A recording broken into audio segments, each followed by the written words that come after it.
Okay, so I'm gonna share I'm this just link on the assuming you're using Discord. to create gateways. I see how it is. Yeah, exactly. Everyone's had enough time to join in if they're going to. So let's go ahead and play it. What do you guys think? Yeah, let's keep going. Shoot your shot. All right, Logain on his knees. Here goes. Kneel or be knelt.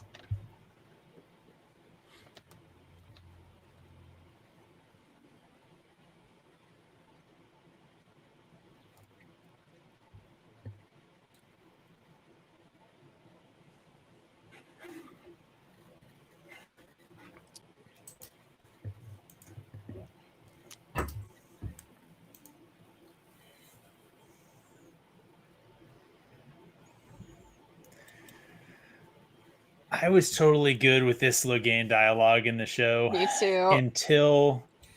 Until he's like, "Kill me." No, if you cut this here, I will be extremely happy.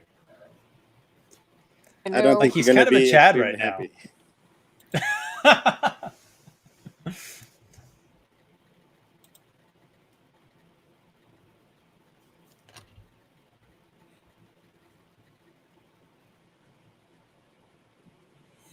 I feel like I can already see why you couldn't cut it.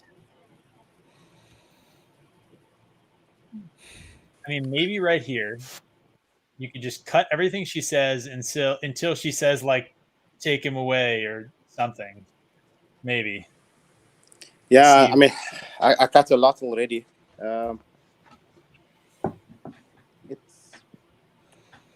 It's important lore delivered slowly, which is the problem.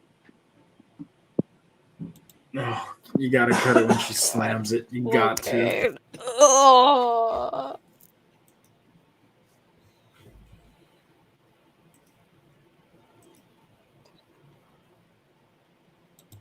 I can see you guys dying over here.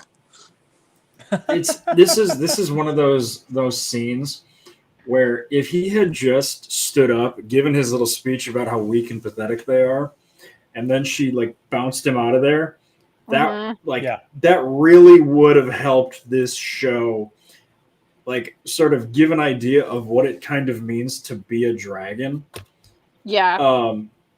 But this right here is just catastrophic for his character. It's like Logan got done so dirty. It's not only did he get done dirty in the show, he got done dirty by Brandon Sanderson. I think how you could do this. Okay. Just cut all the audio. Cut the audio track. Yeah, cut the audio track as they're taking them away. And be any other audio track, whatever. Just don't have him shouting out, "Kill me, kill me, kill me," while he's getting drug away. I was going to say, I'm all for meta commentary, but that's not the right time for the audience voice. I'm taking he doesn't talk like that in the book. No.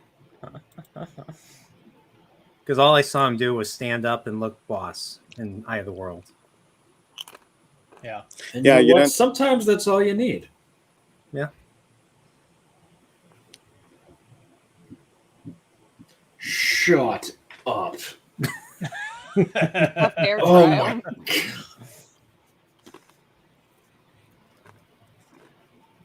I'm curious to see how this dialogue in here goes, because Moraine is such an idiot in this scene. Well, in fairness, he's cut the scene where he watches Leandrin gentle the guy. So she doesn't have that nuke that she just doesn't use. Good point. Yep. I mean, she's still an idiot, don't get me wrong, but this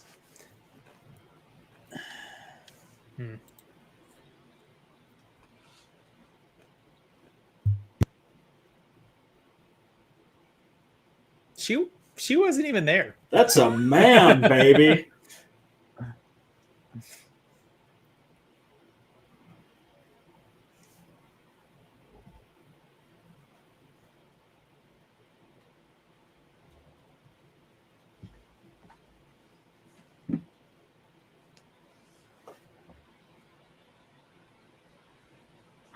Hey, remember what are the reasons when an Aes Sedai can use the one power, you know, to attack? In defense of her life, that of her warder, or of another sister. So, like, you know, if by chance, like, Lan was bleeding out with a gaping neck wound because Logain just murked him, like, Yeah, that would be oh, self-defense. no, but remember, the Aes Sedai politics are so intelligent in this show.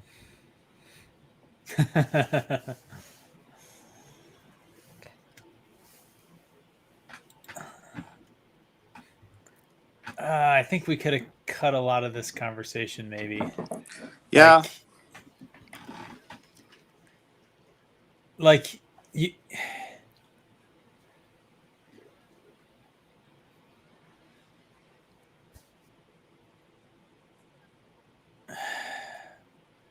as much as like the actress playing Leandrin is like one of the few doing like a really strong effort as an actress or actor in the show.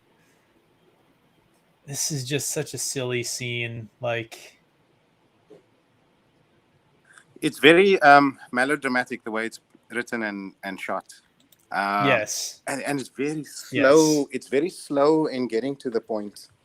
I felt a lot of this, like in episode 6, was extremely slow, dialogue heavy scenes with not a lot visually Yes. happening on the screen. I cut it a lot. We can definitely still try to cut some more. I kept what I thought I needed to keep to A, create dramatic tension, and B, contribute to the plot. The problem is they wanted to go through Tar Valon instead of Camelin, because they wanted to introduce the Aes Sedai early and sort of get you into this world. No, And then they didn't write they introduced the Aes Sedai early because they wanted the scissoring. Like, that's why they did it. Okay, like we need to. Okay. It was a politically motivated thing to do the feminism thing and to do the lesbian thing. That's why they did it. Let's not justify this as any story motivation. That wasn't the case. Apart from that, just looking at the editing here, does this scene need to happen at all? Like the questioning Moraine, like could we have had them like kick out Logain? He deserved my justice, not battlefield justice, or maybe even just cut that scene, just kick out Logain, and then like cut to the next scene, and then like the next time we see him, they're back in the hall, and she's like gonna banish him, right? You'd have to go through this and look what happens and see what they talk about, because it's a continuity thing. Because if they talk about anything that's mentioned later, you'd have to note it. So the only thing I can think of, if you cut out, because I think you can cut this entire thing out, then you have to cut out the exile sentencing. You'll just cut to Moraine leaving the city, going to the Waygate for which is fine. Which is also fine. Yeah, that might work. I mean, you'd have to cut it and see if it makes sense. Yeah, and I think have her leave instead of be exiled. It's totally fine. I think it makes sense to have her just leave. The only question is whether that exile sentence is going to come back in season 2 or not, or later seasons. It seemed very pointedly that they really made a big deal about the exile and the way she phrased the vow and so on. Because the entire purpose was to set up the lesbianism. The entire purpose of that was to give the line, I swear fealty to Siuan, not the Amyrlin Seat. They thought that was tremendously clever and tremendously cute and tremendously shippy. And that's why it doesn't work, because they've already established that most of the Aes Sedai are lesbians anyway. So like having a relationship like that isn't anything like subversive. Well, so here's my question. Is the exile scene set up enough by their love shack scene? Right? Like, do they need more than just Siuan saying, like, I'm going to have to exile you? No, I think if you played it straight up, I think she can exile her without the super secret conversations. The only question is, like, does it make sense with the crying? Well, but I suppose she could be crying about being exiled. I got that scene in a. You'll see how I snipped it. So let's see if it makes sense. But I think you could do without the exiling completely. So you cut all conversations related to it. So why did it go on her mouth? I wasn't suggesting exile without the super secret conversation. I was saying do the exile scene with the super secret conversation, get rid of the public tower sort of castigating scene. So like kick Logain out and then end that scene. And then Love Shack scene explains the, hey, I'm exiling you for contrived reasons. I don't know. Yeah, but the line that she uses is, when you sentence me tomorrow, it must be exile. Which means that we've established that she's going to be sentenced. This is the problem. Yeah. But I think you can, if you're going to cut things out, cut out the entire exile. Just let Moiraine leave the city on her own, right? Because I don't believe that this exile and the funny oath she swore is going to factor into whatever comes next, right? In a way that can't be edited out in future. Because if in some way, shape, or form she's going to come back to Tarvalon and the story's going to come up, hey, but you swore an oath not to return, then she could say, I swore an oath to Swan, not to. You think Elijah. She's gonna? You think that she's going to come back to Tarvalon in the story? Oh, God. I mean, why go through the effort of making an oath that she needs to swear and all that, right? I mean, then it's completely useless, right? For shipping. Oh God, this part for shipping. I think Alex is correct on that. I don't think it was anything other than it was a marriage vow. Like she made a magical marriage vow, and that was what they wanted that scene to be. If that be the case, then there's no story benefit to it. Then the whole exile subplot can just be neatly snipped out. That I completely expect that to be the case. That there's no story benefit to the exile. That it was just a marriage vow between the two of them because people wanted them to be together. Which you get anyway, right? Like the actual exile scene is irrelevant to that. Yeah. The real important questions. Can you pick an accent and stick with it? Good God. I forget. Who was this character again? The leader of the Blue Aja. Mon Mothma. Mon Mothma. I love how none of this happens if Siuan just says, hey, Liandrin, suck my dick, mind your own business. It's none of your business what Moiraine's doing. I know, or if they just kept with, like, Book Moiraine that, like, just didn't go to the White Tower that often anyway, so... Yeah, this entire thing is Siuan's fault. Oh, 100%. I mean, just her asking, what was the purpose of your travels? If I'm the co-conspirator in our conspiracy that's having you travel around and we have to hide it from the whole tower. And I can't lie? Why would I ever ask you that question? Oh my God, the Aes Sedai politics are so smart in this show. Okay. Oh my God. Okay, I want to see what is done with this scene. Because... Oh, that's because such I feel like this was a look. lot of Marcus Rutherford needs to get in shape. Yeah. I took something from them that I have no idea what the significance of this is. You cut the scene of her grabbing that. You cut the scene. No, the scene of her grabbing it's in there, but you cut the scene of her giving it to Siuan. I would say you could cut both of those two scenes now.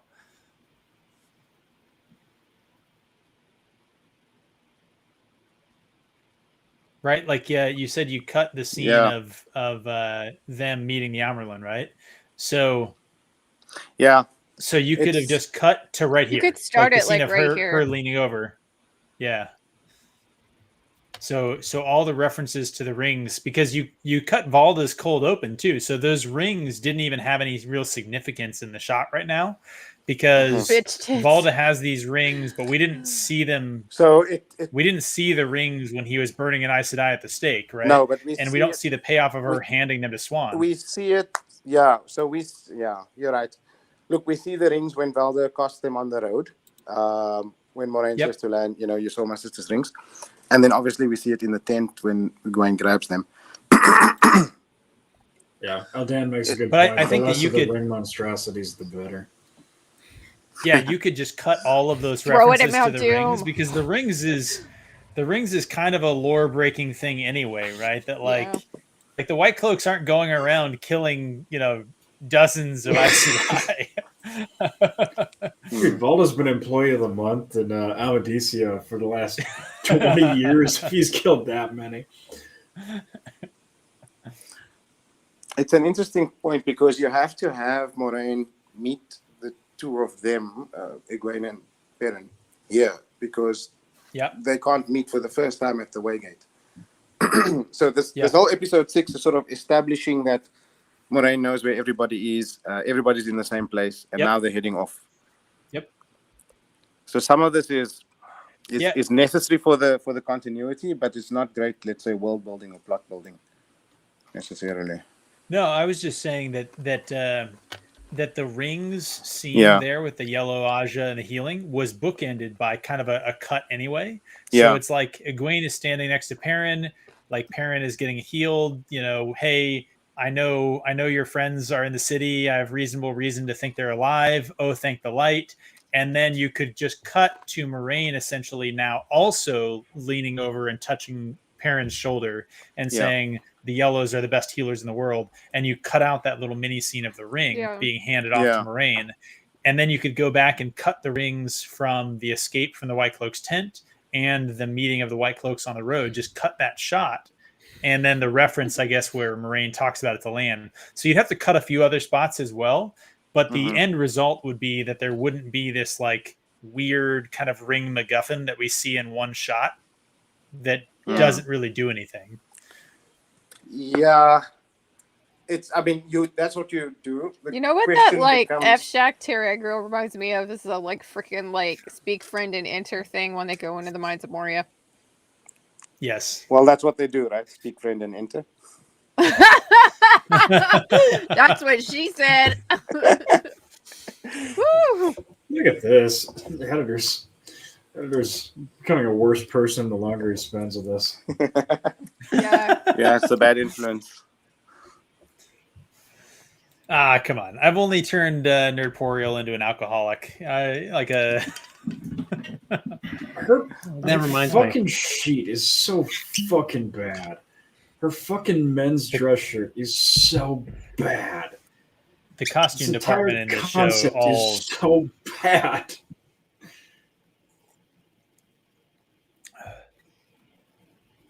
Ooh, did you cut out the 5-headed dragon Gleeman line? No red herrings. No red herrings. Good call. Perfect. I love that her fucking tattoos grew with her. Mm-hmm. Magic. In general, did you cut the like doubts about the prophecies? So we're about to see that dialogue. I'm curious. Have you cut that as well? Because that was also like her doubting the prophecies is so silly. It's like, wait, you spent 20 years searching for somebody on the basis of prophecies, and you don't believe in the prophecies? Completely cut out. It also really undermines the scene, right? Like it's bad screenwriting to in the same sentence cut, to mention you're doubting the prophecies at the same time as to say I had a dream, based on this dream we should all go to the eye of the world and so on. Yes. Because if you're doubting one thing, why wouldn't you doubt everything? Can you cut out on your knees? There's nothing wrong with it from a story perspective. It just makes me kind of ill.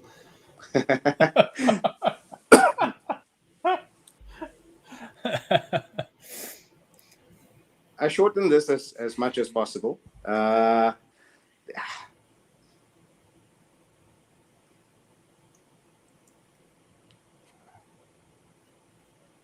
You'll see now. They just get straight into the conversation. Yeah. No, I can't remember. Did you cut out the part where she says the dreams are the realm of the Dark One? That was like way back in episode 2. Say again. What's the question?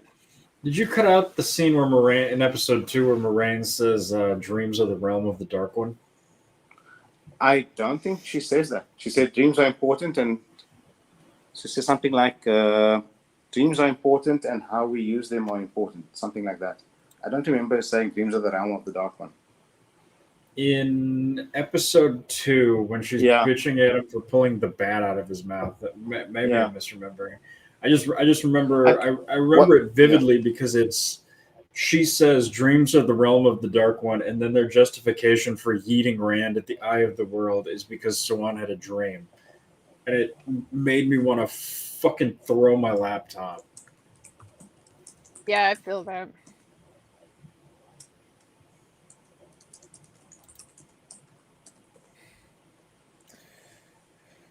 Yeah, you're right about the way that dialogue came together. If you show that scene, it references the tomorrow when you sentence me.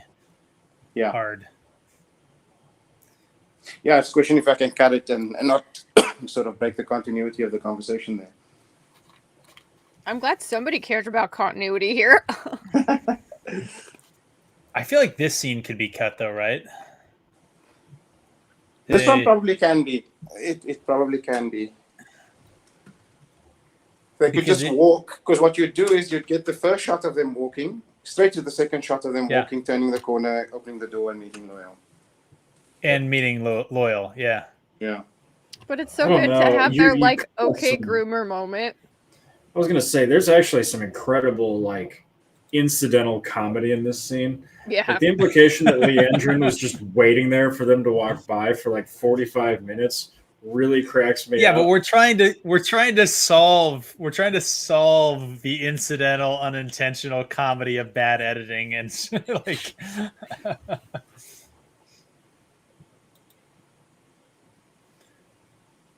my god. Did everybody see Everything Everywhere All at Once?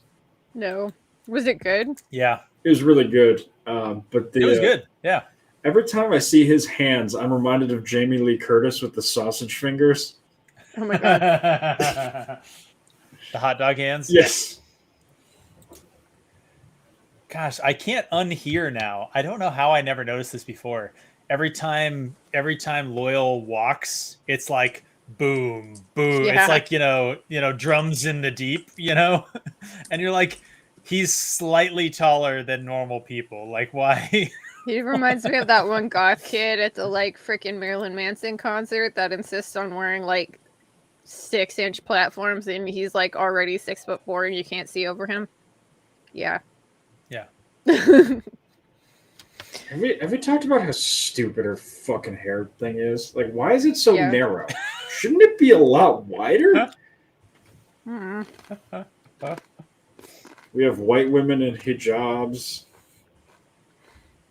The hijabs bothered me a lot because this isn't human world. This isn't like modern. Yeah, dude. Everybody know the Prophet Muhammad learned from Leos Therin himself, right? Like, oh god. Ooh, you just cut out the whole marriage scene. Yep. The whole dildo oath rod thing, that was just so cringe. I hated that. I love you. Yes, thank you. Now that we spoke about actually cutting out this exile, we could cut out this entire scene and then just, you know, from chatting to Loial, she dashes off, leaves the city, gets to the Waygate. This scene in the episode took so long. This scene in the episode took so long. It took, I think, it was 10 like 5 minutes. Yeah, it felt like 15 or 10. Just the way she exited, then the doors dramatically open, you know. I'm so conflicted. It felt like hours. Yeah. I'm so conflicted on this scene because on one hand, it is like it really demonstrates how petty and ridiculous the Aes Sedai are.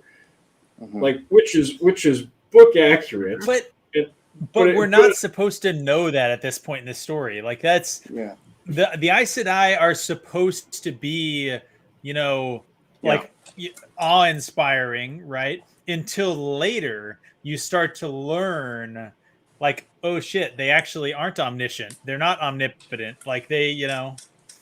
Yeah, they're petty, ridiculous little tyrants. But yeah. That's why I'm conflicted by it. It's like a moment of accidental competence. Yeah. If you had spliced in a shot of the Galadriel riding on the beach here, oh my god, you absolutely should. So good. Just like so 3 frames. Now that slow motion close up on her face, right, with that smile. So like, yes, yes. Just like it'd be like a Fight Club thing where like just like the one frame is just in there, and it would just be like, you know. if you're gonna do only one frame, take the Nerdporial one. Brian, I think you might be muted, Brian.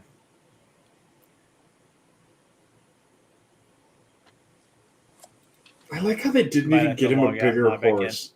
Like, I know. His feet make booming sounds, but he rides a regular horse.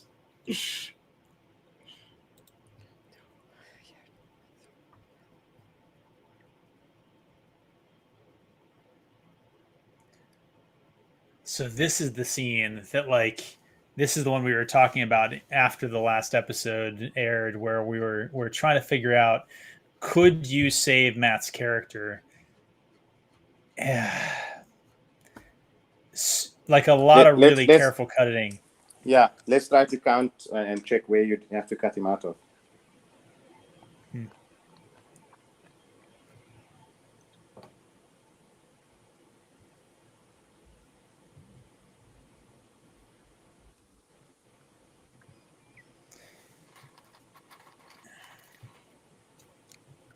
It doesn't. How does Perrin know that?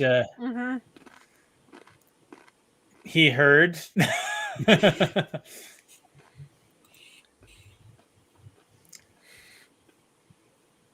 Can we not?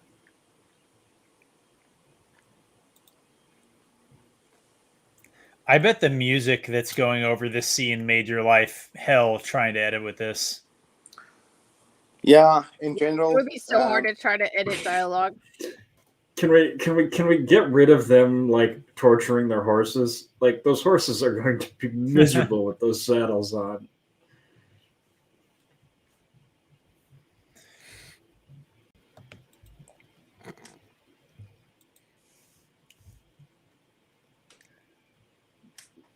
Can you guys hear me now? Yep, we can hear you. Yep. All right. You're blotting out some of the cringiest exposition dumps I've ever had the misfortune of listening to. I'm glad I can help.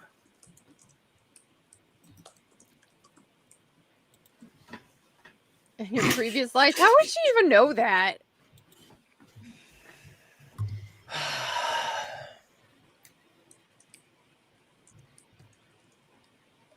How do you know?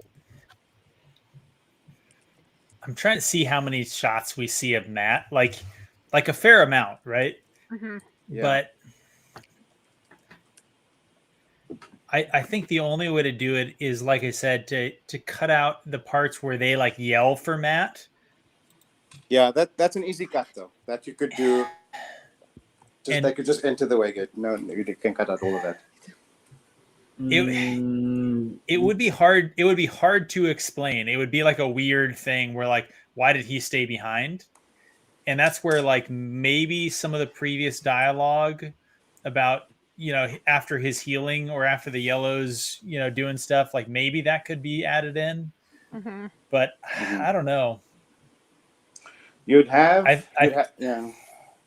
What would you do? You'd do the dialogue at the inn, maybe when they're on the balcony, to say he needs to stay behind. Then they would just be here with him absent, and you'd implicitly have that Moiraine tell them all that he has to stay behind. Yeah. And then she could open the Waygate, you know, cut to black, and then get into the inside. I think that's it. Yeah. So because he's kind of in the background, but like you don't really notice him a whole lot, right? So Yeah. like you could potentially Butterfly wings. cut all the parts that he's in. There's still some weird stuff where like you see the 3 horses riding up and he's one of them, right? Yeah. You have to cut out You'd that. have Is it to- too late to change my mind? Yeah, but she's standing in front of him right there, so that's kind of good. Yeah, it honestly it's there's a few times where he kind of like shifts out from behind her, right? So where like you'd still see him, but that would be you'd have to look pretty closely to catch that. Yeah, it's Yeah. fine to have him sort of just blurred in the background where you don't notice. And I think a lot of these shots are part of the reshoots, right? So they had to, so they didn't have him there. So I'm sure a lot of these are composed without him in the shot. Yeah. So yeah, like if you just had this scene of them all walking in and then cut this where it's like, wait, Matt, what are you doing? What like Yeah. What Alex, the term is lamp shading, right? Where you like highlight a thing. Yeah. Mm-hmm. Imagine lamp shading your inability as a showrunner to solve this problem of a character leaving. Oh god. I don't know why they didn't. Maybe they couldn't. Maybe they shot this on location and they couldn't go back to the field, or what? Or maybe they didn't have footage where They easily could have just CGI'd him out. It was an intentional choice. Yeah. I mean, they're like it's pretty obvious that they're just the trajectory they have for Matt is that Matt is evil and that he represents like just pure unmitigated evil. Which I feel like Yeah. they almost created that with him leaving the show, right? Yeah. Because had he stayed in the show, he would have had the showdown with Padden Fane in Faldara, right? Yeah, that was sort of what was being set up by that episode 1 encounter between two of them, and of course he took the dagger and so on. Yeah, which is honestly an interesting question, right? So let's consider this. If Matt hadn't left, if the actor that played Matt hadn't left the show, Perrin literally would not have a story in this entire season, because if you take away him and Padden Fane in episodes 7 and 8, like what does Perrin do during the last two episodes? Yeah, you're right. He does nothing. I mean, Like- it's there's a question of what does Perrin do in the whole season, right? Like, I mean, this is True. I'm just saying it would be even worse. Like I think we fixated in the past about what Matt was supposed to do and how, Matt was like cut out. But like, Yeah. gosh, think about it from the other perspective. Like what would have happened to Perrin? That's true. my So it understanding, seems like they had no plan for Perrin. So I think they had something in mind, which is that Perrin would have gone with Land to the Blight to help track Moraine down somehow using his wolfish abilities. There's This is what I no, heard. there's no reason Loyal couldn't have been the POV character for Padden Fane to rant to. Yeah. Wait. No, I like that actually. I like that. So the idea that Moraine's tell is also the fault of Matt's actor leaving because they didn't have Perrin, the Wolf Brother / Sniffer, to lead Land to Moraine. Oh, good lord. I think that's a good insight.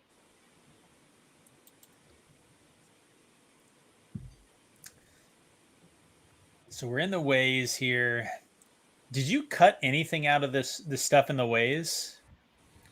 You'll notice That would be notice hard to some cut. dialogue. You'll notice some dialogue cuts later, and you'll know which ones have been cut. Is it Rand and Egwene kind of cuddling and like the weird sort of music soundtrack that happens while they're in the ways? Not so much there, but towards the end. Okay. You'll definitely know it because it's something you're looking out for, and it's not going to be there.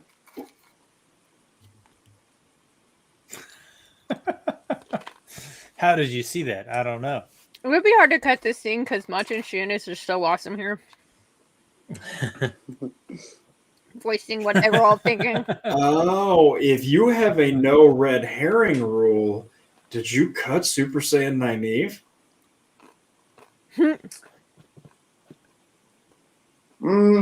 I didn't cut it. I don't know. You But I think couldn't. you You couldn't. couldn't cut that Why not? because it's like every single shot of them leaving the gate. Yeah.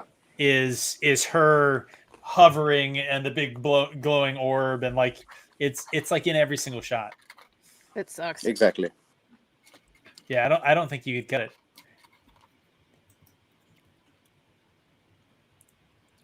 Did you cut some of the stuff about Layla and him and all? Watch. Just keep watching. Watch and find out, Pips. So this is that weird, like the weird upbeat, just rom-com music that sort of comes in the middle of the ways. It's just the wrong tone that they should have been going for this scene. It's so. It should be intimidating, and you who- get like music from like a relaxation track or something. Yeah. Mm-hmm. People who argue that the soundtrack in this show was like really good, like haven't seen movies with good soundtracks, I think is really what it comes down to. I mean, what is the joke? Phil Collins needs to fucking relax. It's a movie about a man who thinks he's a gorilla.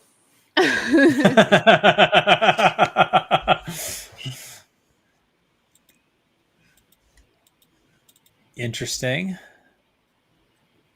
I think that's all the same.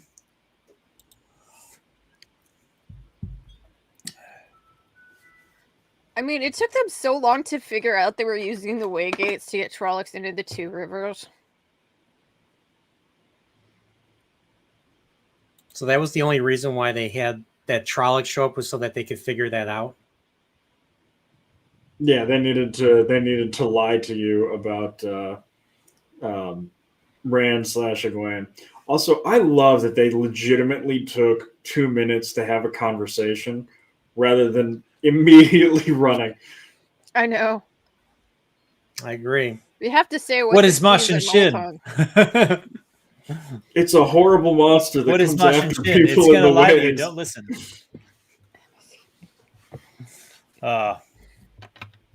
Man. Oh God. This is yeah. This reminds me of a bad holodeck episode. Doesn't This it, reminds me of the Arboreal? motion picture. Now that I think of it, this reminds me of the motion picture when they're Yeah. walking on those octagons in V'ger. Yeah.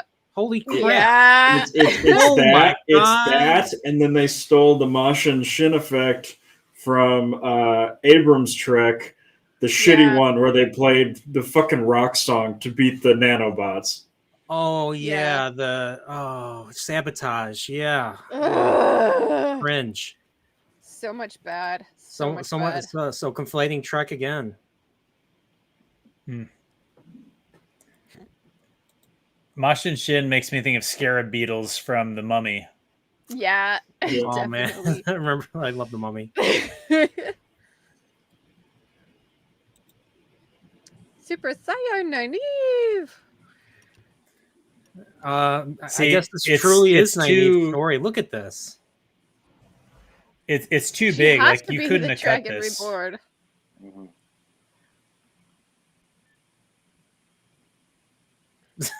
I like to they just inherently know how to do this. It's like if they knew, then why did they even need to go with Moraine? Hmm.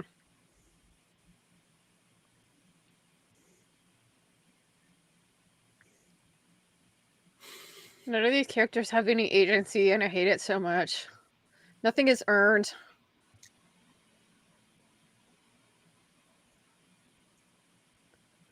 I'm like, there's literally like nothing that could stop Machin Shin. Hmm. You really lose something when there's like this thing that's uncontrollable, but all of a sudden this one untrained person can control it. It's Yeah. some Brandon Sanderson shit. So here's an interesting idea. So you did a very linear cut through, right? But we've talked about some possibility for a nonlinear edit.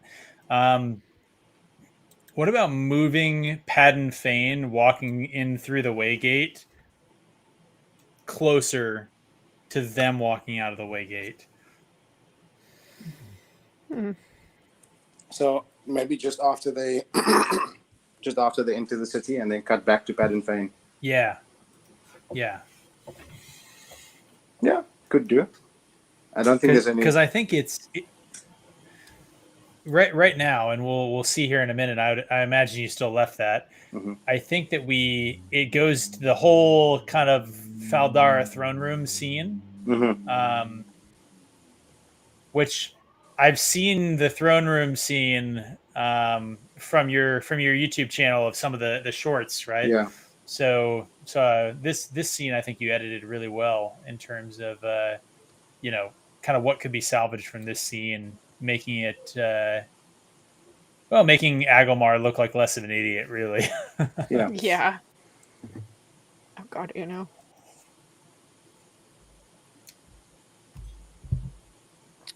Gosh, his accent being so bad. Inexplicably like I don't even know, something United Kingdom, I guess, when like all of them are vaguely Asian, sort of Indian, is weird. Yeah, it's so freaking weird.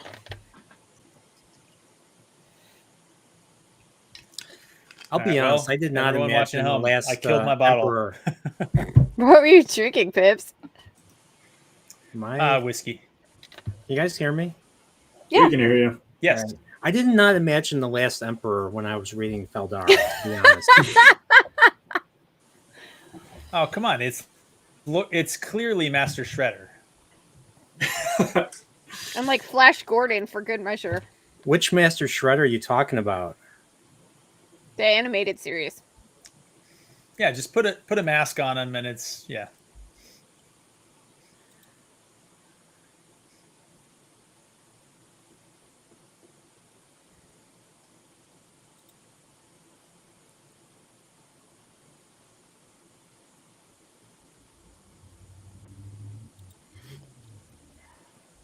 Nice. He just listens to reasonable advice and says, yes, that's reasonable advice. I like it.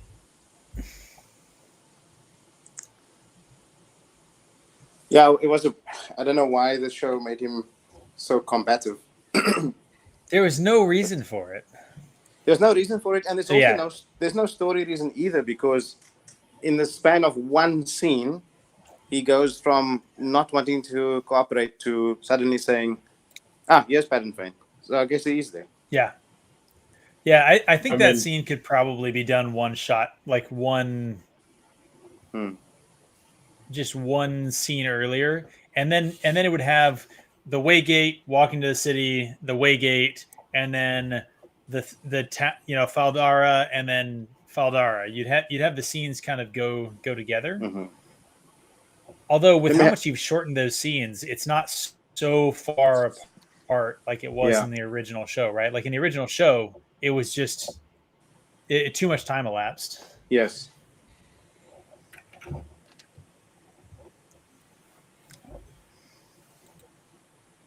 What's the point of training? I mean, like, obviously, like, look at what Nynaeve and, like, Egwene can do. Like, does anyone need to train?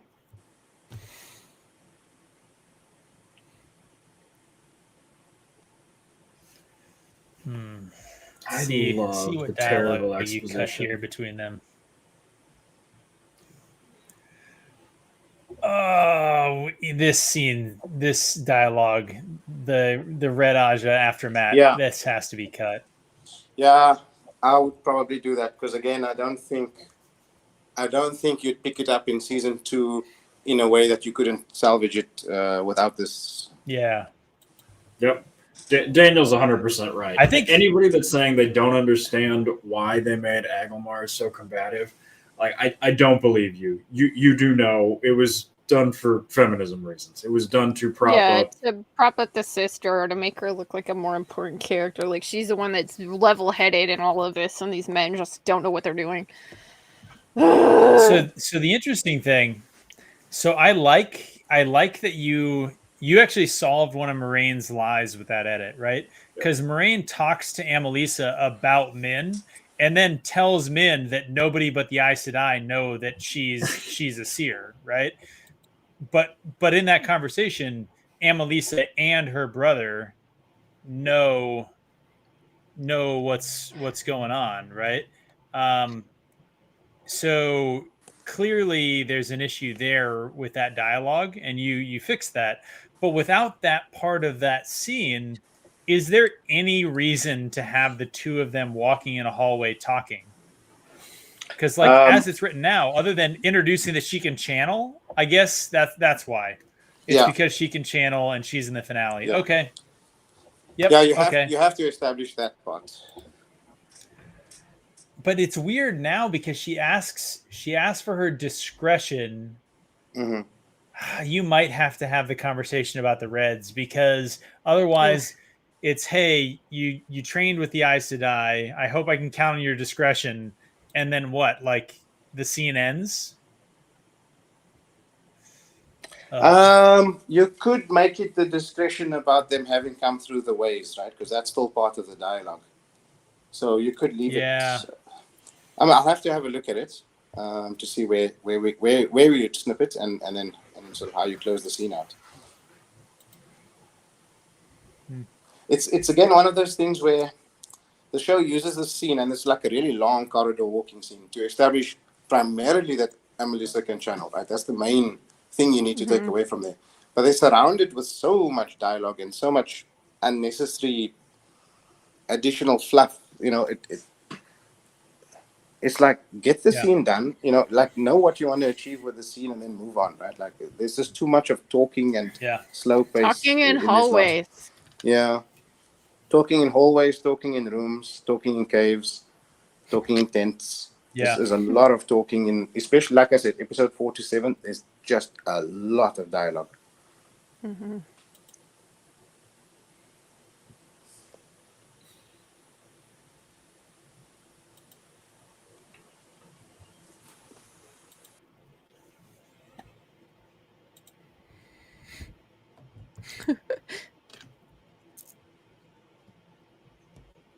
How would she see that?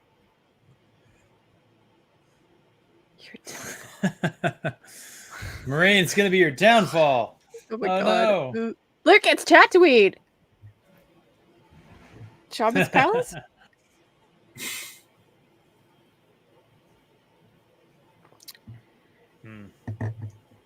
Oh god. Brace for impact. Okay, I assume you cut a fair amount out of this scene, but I'm curious. I'm just gonna stay quiet, and you guys tell me what you think. Fair.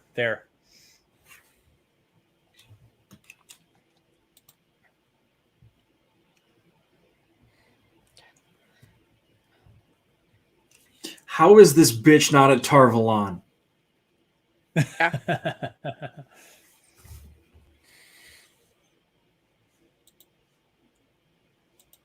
think you cut out a whole thing of them talking before she walked in. Yeah. So my recollection is that they were talking, and they were talking about Matt before she even walked in. And they were talking about stuff. She walks in. So I think you maybe cut some stuff there, or maybe I'm misremembering. Either before or after, I'm not sure. Yeah. I know what's right. She knows what is right, guys.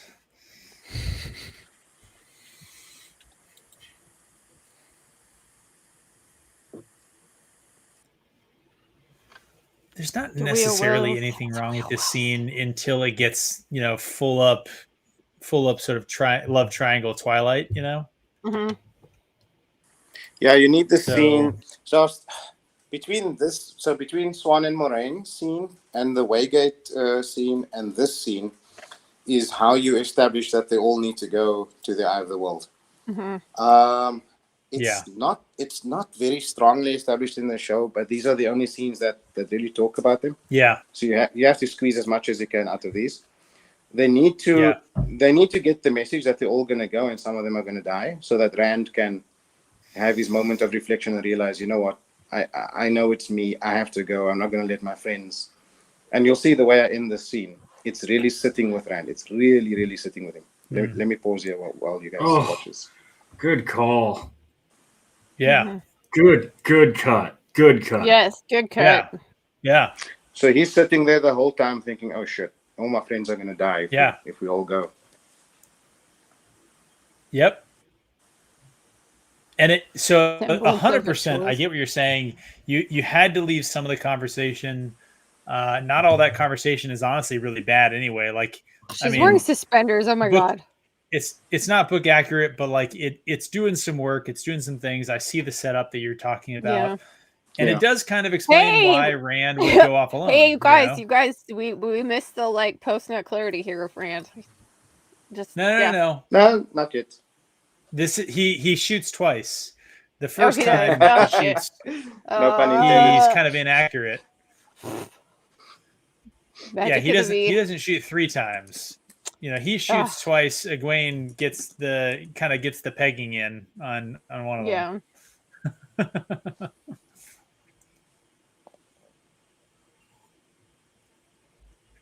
Gosh. It's like, I mean, you're is nothing on your 100% right.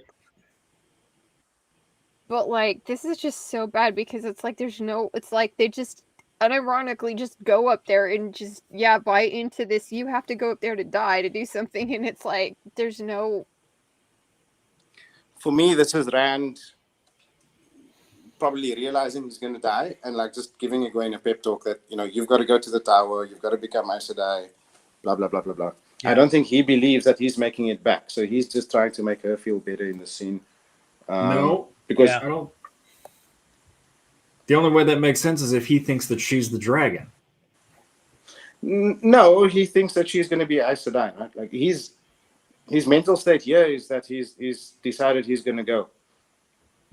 No, because he doesn't know he's the dragon yet. He doesn't know he's the dragon. He knows. In the way he's setting up this edit, he knows at this point because he ended the last scene kind of contemplative, and then he's here and he's shooting his bow inaccurately because he's all discombobulated. He's thinking, he's feeling his feels, you know. Like I see what you're putting together. I see what you're putting together. And again, I'm left thinking that like if I wasn't looking for the book story, like I think I would get the point of what you're building here.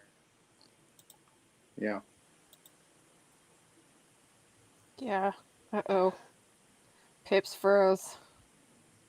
Yeah, I don't think he's long for this world. Pips, don't. Walk to the light. Yep. Oh, thank you. There's the hair and Mark Braid again.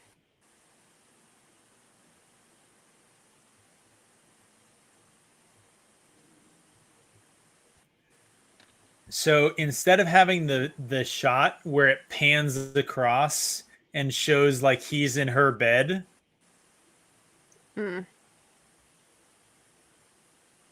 what if you just cut out the conversation with him and Egwene and you show him shooting inaccurately, and then you show the realization montage that we're watching now, and then you show him shooting more accurately.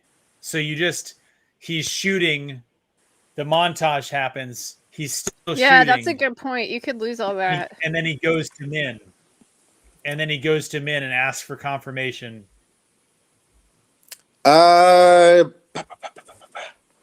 It would be difficult because the shots are intercut with each other. So him shooting arrows and getting flashbacks.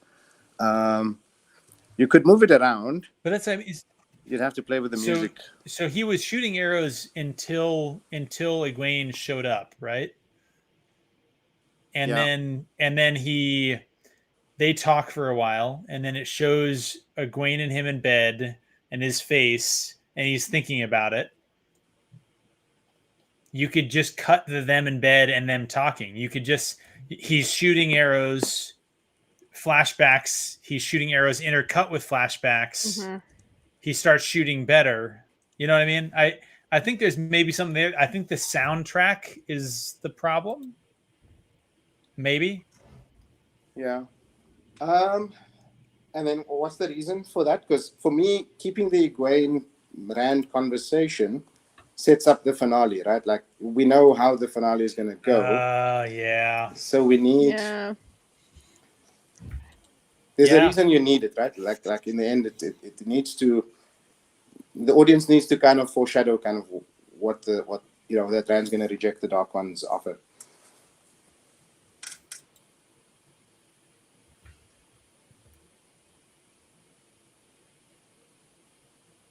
How would she know that? The sleeping is surrounded by two rivers. It's such a dumb line for her.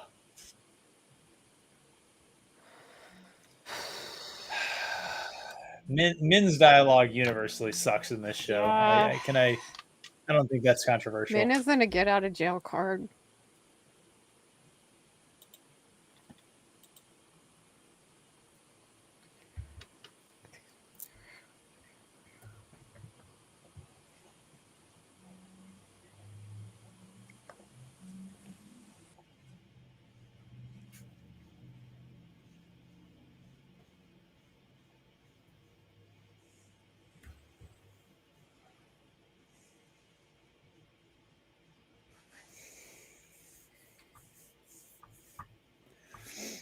Ooh, okay.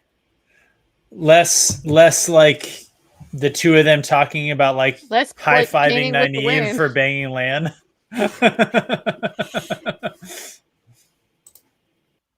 That was a good cut. So I cut out basically the entire sequence of Nynaeve and Lan from this episode. Yeah.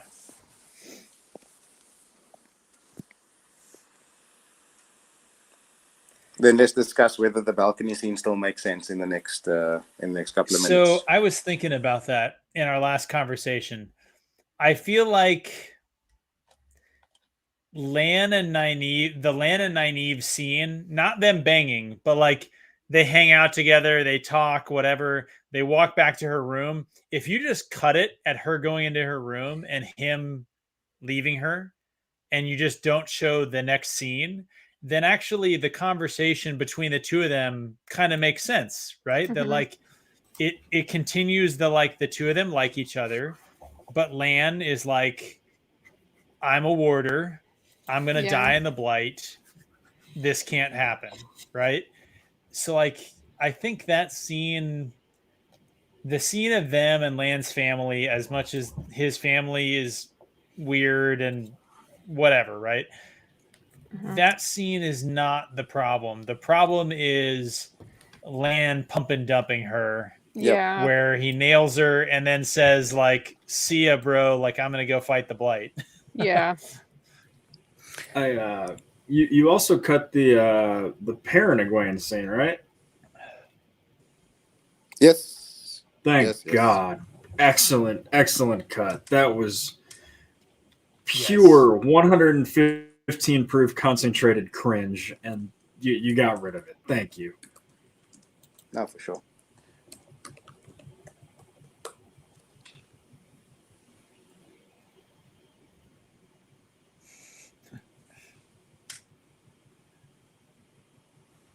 What was it hard to leave him behind? Like not particularly.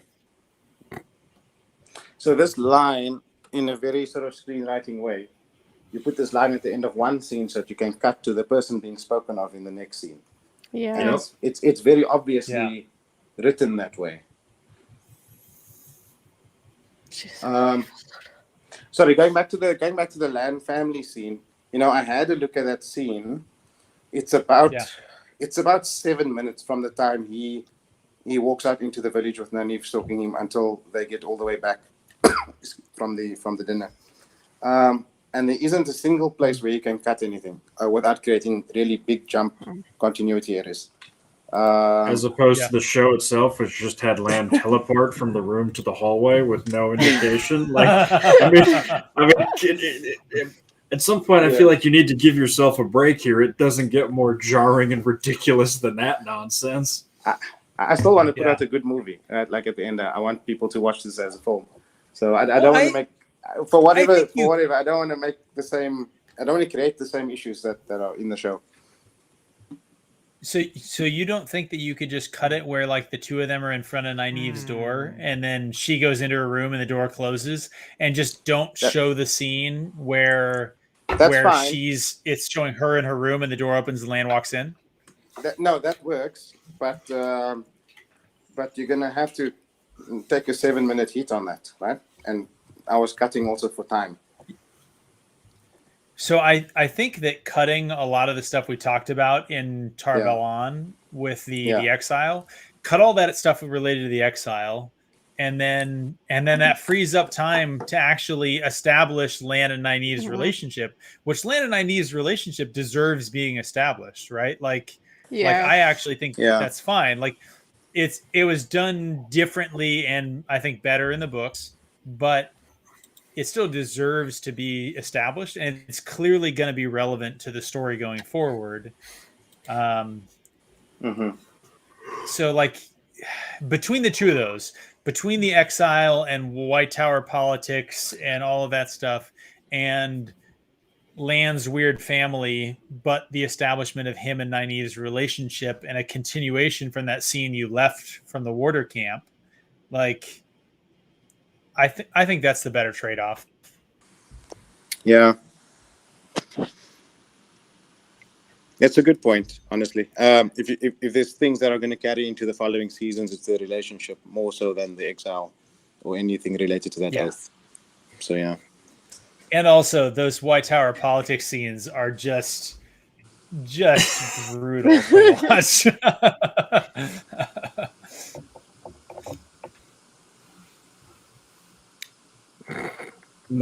No, he does not. Right. At least we've had a little more continuity with the Heron Mark Blade and his father, like a few times throughout this point. Yeah, there was more editing focused on that. I also like honestly, the implication here that everybody in the Age of Legends speaks like this actor. So if everybody doesn't talk like this, we now have a problem. Yeah. I think that's probably the best editing thing that you've done in the show. I think as the problems that I have with the Blood Snow scene aside, the Blood Snow scene as the cold open for the entire show with the edit that you made was so much better than what we got. Yeah. And I think that even now, all the way in like episode 8 we're in right now, right? Yeah. We're seeing the positive benefits of having the focus in the first 2 episodes of the Heron Mark Blade and having that paid off. Yeah, that's a payoff there. Yeah. So for me, plus we've lost all the crap in the Blight where they're just kind of talking about not touching crap and whatnot. Yeah, exactly. Yeah. So I think that the reason why I wanted the Blood Snow up front is you set up a cold open sort of creates a bit of mystery and so on. So you're wondering where it's going to pay off, right? And we are in the finale now, right? Like in episode 7 and 8 is Act 3 of the thing. For me, episode 7 is there's a thematic resolution of the movie. It's the dragon coming to realize their identity and taking it upon themselves to really go off and fight the Dark One. And that resonates with the cold open, right? So that's full circle with him shooting those arrows, having the flashbacks, going to see Min, talking about the story of his father and so on. Mm-hmm. That really closes out that arc. Mm-hmm. And then the only thing that's left is, okay, let's go into the Blight and go do what I'm supposed to do, right? Maybe I'll die. I'm willing to sacrifice myself. Yeah.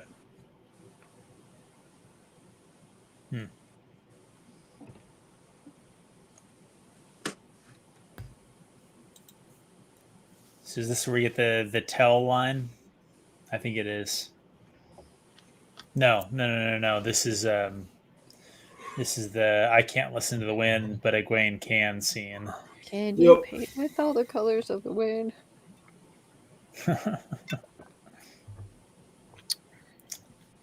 No, that would be a good song. Egwene is even better than Nynaeve, everyone.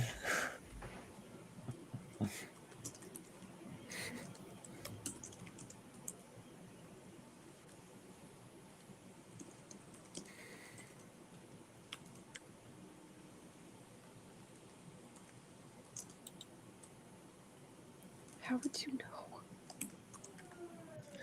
Something wrong. Yeah, lots of Trollocs. Oh god. I cannot stop laughing at Manlet Uno. One thing I did was I cut out the number of Trollocs, any mentions of the number of Trollocs, just to avoid this. I don't know, the show does this really weird thing where I don't think they know what unreliable narrator means. Because for them, it's someone saying 5,000 Trollocs, the next person saying 10,000 Trollocs, and the third person saying 20,000 Trollocs. That's not, that's actually just confusion. Mhm. So I just cut out the Yes. numbers. And let them be on their way. You know, there's Trollocs heading in. That's all we need to know. Yeah.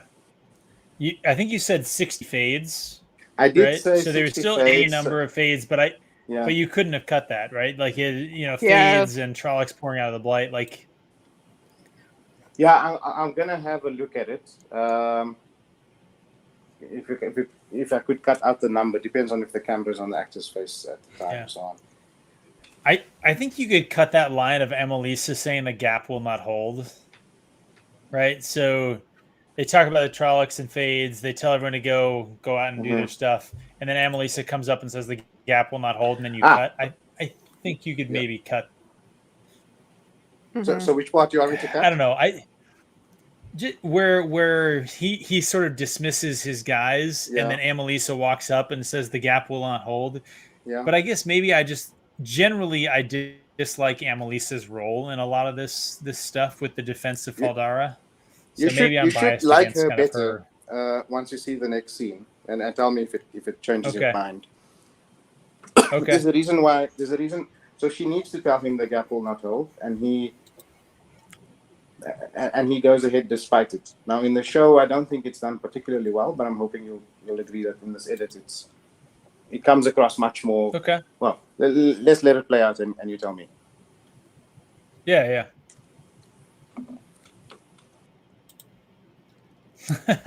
Lan seeing the towers of Malkier, having barely any response to them whatsoever. I know, that is just like, God. Yeah, couldn't pause, couldn't give us a dramatic music swell, couldn't give us a longing look. Nothing. Nothing. No emotional. Yeah. Okay. That is exactly So how this I is the imagine scene, those right? 7 towers. Yep. So she says the gap will not hold here. So she doesn't need to say it in the previous scene, does she? Let's let it play out.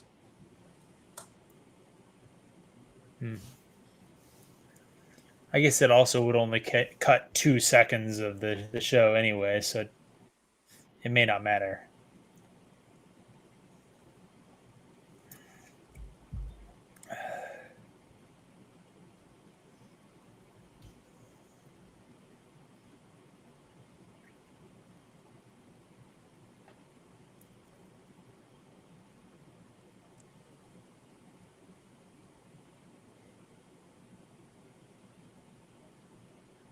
Wrong.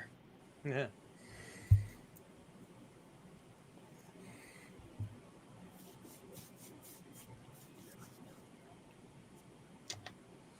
See what matters to me here. Okay, let it finish. That he has a butcher knife that he just put into a sheath that's way too long for it.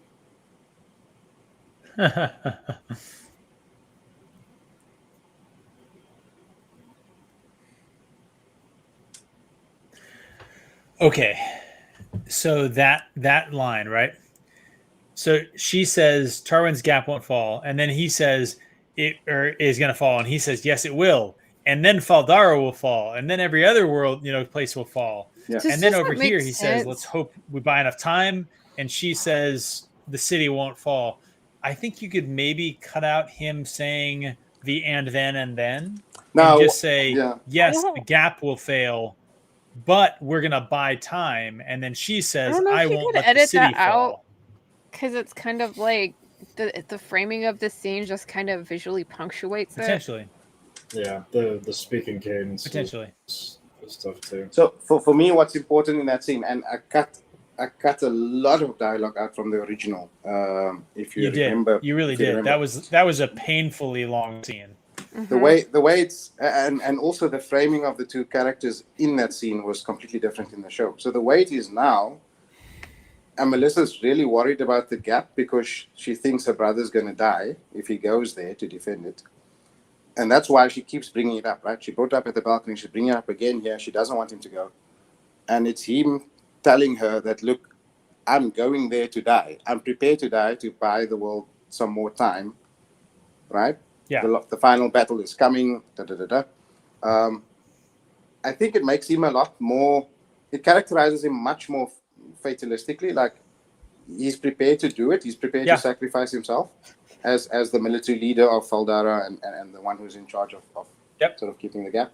And it gives her a sense of purpose. Now she sees her brother is willing to sacrifice himself, and he's not, I cut out all the sort of arrogant layer out of it. So he's doing it out of a noble sacrifice. And that gives her gives her the motivation also to do what she needs to do to defend the city. And so she promises him, the city will not fall. I mean, it's clearly a better scene. It's tighter. It doesn't take a ridiculous amount of time. I think you cut out Rand seeing the previous dragon lose their Telamon and Ishamael facing off here in this scene. Is that correct? No, it's in there somewhere. Okay.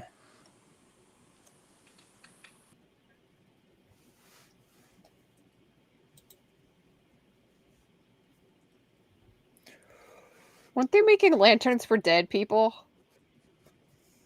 Yep. Yeah, but the little girls were going to put them in the water, right? Matt was getting lanterns for his sisters, remember? I know, but wasn't that what they were used for though in the book? Oh my god. Well, there is no lanterns in the book. Yeah. Or what it was sort of like, I don't know.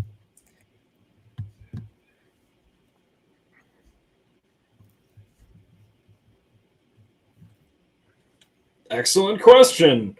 Please tell us the answer, Moraine.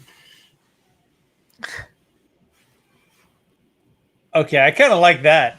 I like that edit that you did there, where he just straight up, it was faster, and it was like, oh shit, Ishamael just punched her in the face. What do you think would happen? That would happen, biatch. Yeah, there's a really big contrast between how slow the Aes Sedai channel and how quickly Ishamael channels, and Logain as well in his scenes. Also makes this seem like an actual battle where there's stuff at stake here.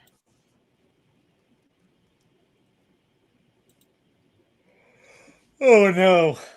The charge to the wall is still Can you cut this? Is there any way? I had a version where I cut it. It puts them in the garrison without having got there, so it's a bit weird later. It's very unfortunate. I need to show them actually going there.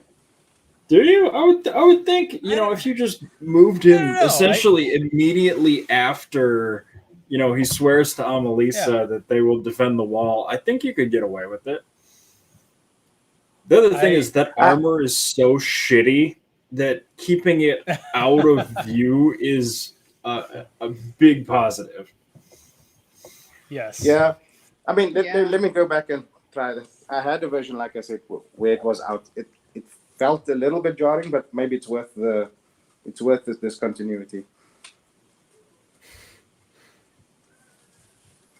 Mhm.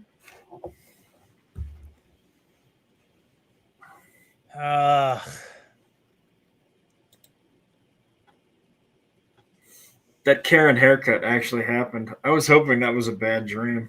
Mm-mm. I think you could cut Min getting on the wagon there.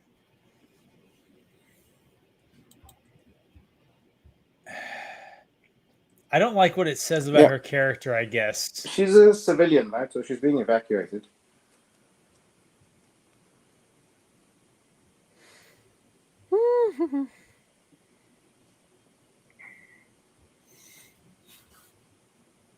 That was some of the worst ADR I think I've ever seen. Yeah. Like Perrin's especially. Maybe I've just been listening to more of Perrin's voice because I'm doing that Perrin video. But my God, that was terrible. Yeah.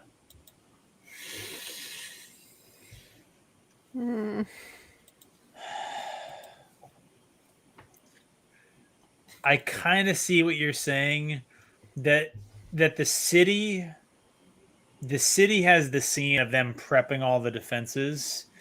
Yeah. And there's not a similar scene of the wall, which is what you would want. Yes, but, and you would have that if the person who made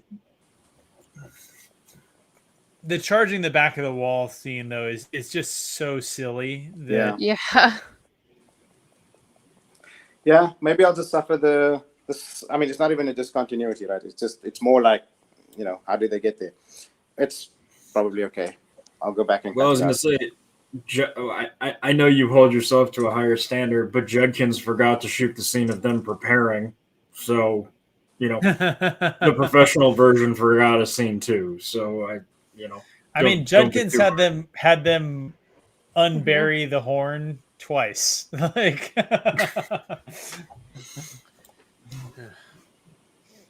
Which I'm curious to see if you left in. I'm curious.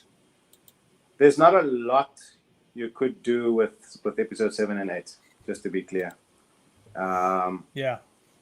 So the same beats are there. I just try to make them faster. Well, episode 7, I think there was a lot to be done, and you did a lot with episode 7. I feel like the most egregious parts of episode 7 were some of the conversations with the love triangle thing. Yeah. Although it just occurred to me, you cut Perrin seeing Padan Fain in the city too, didn't you? No, he was there. Did it? I don't think he commented on it though when he was walking with Nynaeve. Mm-hmm. No, he did. That scene is intact. Oh, is it? Okay. Yeah. Mm-hmm. I think sometimes we're talking, a scene happens, and Yeah.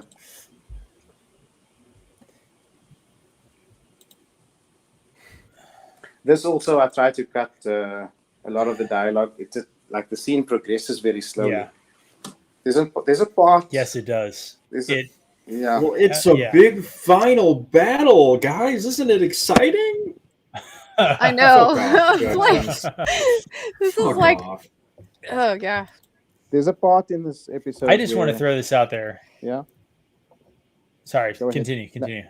I was just going to say there's a part in this episode where the music is swelling and it's cutting between the different scenes. And there's like a part where this part in the next, like Gladiator line. There's a part where literally everyone's standing still and they're just doing these sweeping panning shots and the music is rising. And it's like there's a lack of action in the finale that you really want to see in a final battle. Yeah. So what I was gonna say was that the unfortunate thing about this is that it was made in the first place. Joshu, sure. Joshu is not a strong enough actor to carry this scene, right? Like this is a lot of acting that has to happen in this scene. The way that they constructed this finale of just one-on-one, him and Egwene, him and the Dark One, right? And he's just, I'm sorry, like he's just not a good enough actor. It comes across very Yeah. melodramatic and cinematic, right? And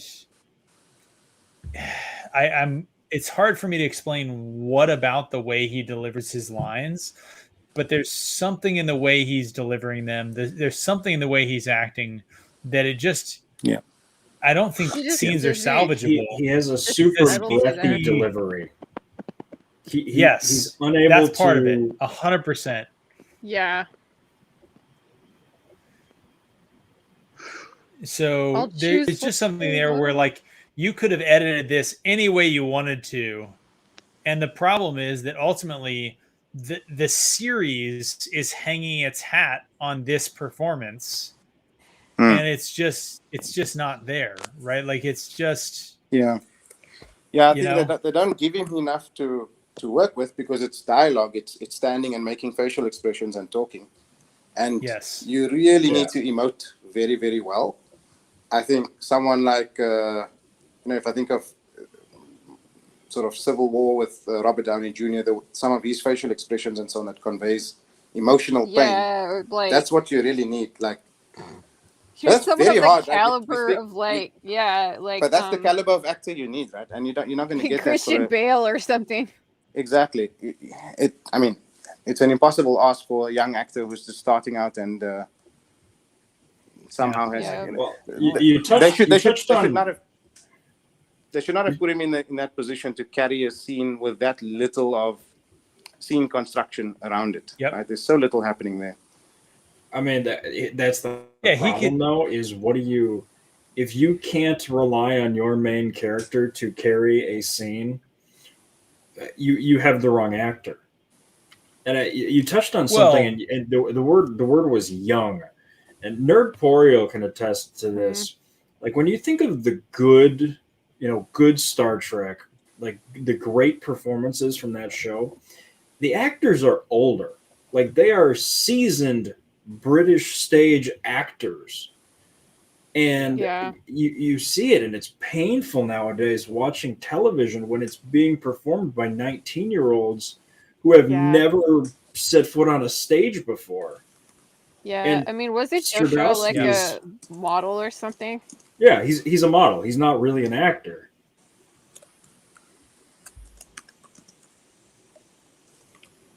Yeah.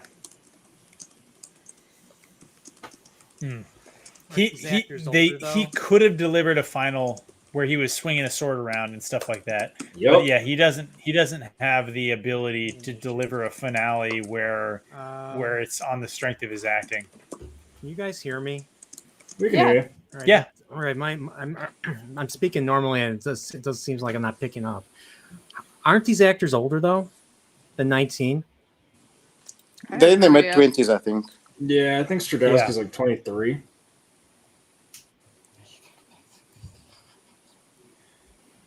Well, that's one of those things about people aren't aging at the same rate that they used to. An 18-year-old these days is about as mature as a 12-year-old was, in your sort of your parents' or grandparents' generation.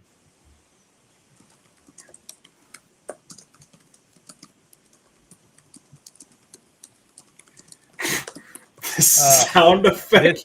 Why is the sound effect I wet? don't. Why is it wet? Do I have It's to answer very- that question? Oh goodness. It's very yeah. It's bad. These scenes are so dark, I right? know. Like, this is another thing you could potentially Nighttime is the right fix time, Pip. in the edit would just be how dark every shot is. Dude, you do not want to illuminate these scenes. You think the CGI looks bad now. Wait till you can Yeah. actually see what they actually render. Yeah. Yeah. This is Well, I where mean, we the did last that two for- episodes- Go Yeah. ahead. This is the I know you bumped some of this in our rewatch, but Yeah, we did it for the fan edit. The rewatch. Yeah, we boosted the brightness on those dark scenes, and some of it was definitely worse. Yeah. but like I mean, you have to be able to see what you're watching, right? Like you just have to. Like, I don't understand what it is about modern sort of directors. Ever since, you know, even before Game of Thrones, but really that Game of Thrones, the last whatever, like up at Winterfell, it's just like, I'm sorry, like, you're making a TV show. I should be able to watch it. It's not an audiobook, right? Like, well, what a lot of it is, they watch it on big, giant, professional monitors with the settings like set to the perfect setting. So to them, it looks fine. It just looks like a regular dark thing that you can see. And then that you put it on your TV or your monitor, which isn't optimized, and it looks terrible. And that's part of it. And you have all sorts House of lighting and yeah, you couldn't see shit. Yeah, the other thing I will say is this is some serious, like, it's like when you're in a club and you're not sure how attractive the woman you're dancing with actually is. So maybe we just keep it dark. Just keep the lights out. The nighttime is the right time, guys. Yeah, you dip out before the lights come back on at 2:30 or whatever, and you lie to yourself. Yeah, I love it. Just how they're all like, oh, the fucking Baptist revival flailing, the spirit that's coming through me is spirit fingers, guys. Spirit fingers.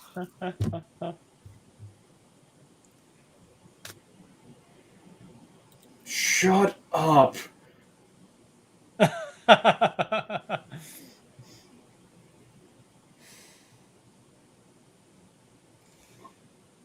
It looks like it's something from fucking StarCraft. I also love how the lightning knows it should only strike them when they get within the distance. Like,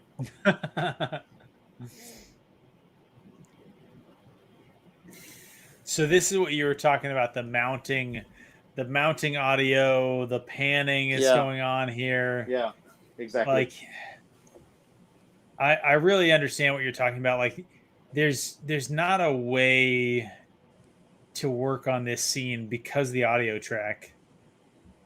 Exactly. Yeah, the audio is so hard with like the L cuts and the J cuts with these. You couldn't do it.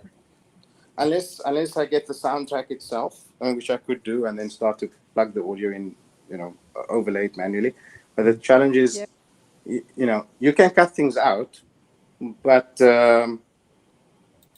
this is the footage you have, right? So you cut it out. There's nothing to replace it with. So you're just not going to have anything there. Maybe just make everything shorter and get to this point much quicker. Yeah. Where he's about to kill the dark one, as it were.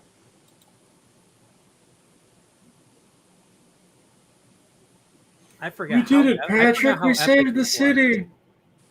This was so epic. Yep. So way better than the book. Way better than the book. Way better. 70%. 70, baby. 70. Why not 71?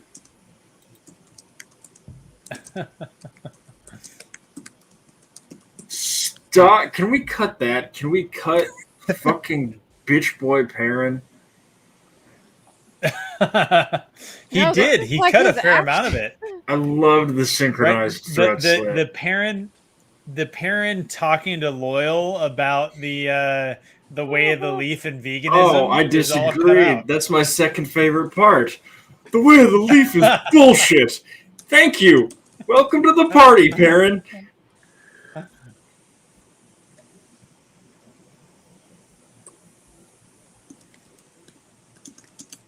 I don't know. I also like this part where I thought Nynaeve had died for a minute. That was great. There are so many fake out deaths in this show. I'm trying to think of if you solved some of the fake out deaths. I was going to say, cut it. We are done with this scene. Don't. Yes. Good. Well done. No, don't show. Yeah. Yeah. Thanks. I know you said you didn't cut a lot of this.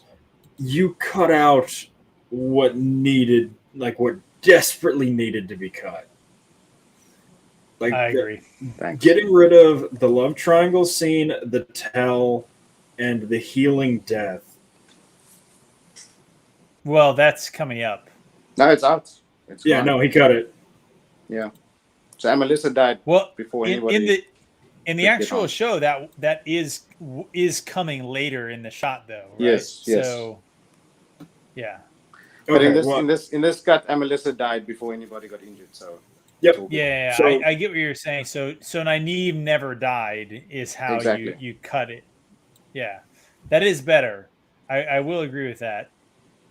So I guess you cut the healing scene as well because Nynaeve Mhm. never actually burned out and died. Yep. So Exactly. Yeah. yeah. Good Yeah, idea. yeah, okay. Getting rid of those three things raises this up from like a 1 to a 3. Yeah. Now that's on a scale of 100, but like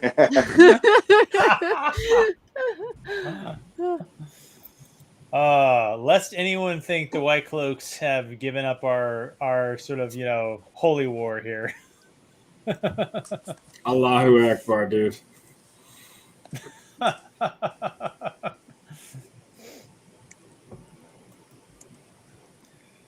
Ugh, Rand. Boo. Oh, feels always. She doesn't owe you shit, dude. Yeah, you just broke the seals. That's what you did. I was gonna say dumbass. I mean, technically that's her fault, not his fault. So, The presence of a second idiot does not absolve the first idiot. Like, Yeah.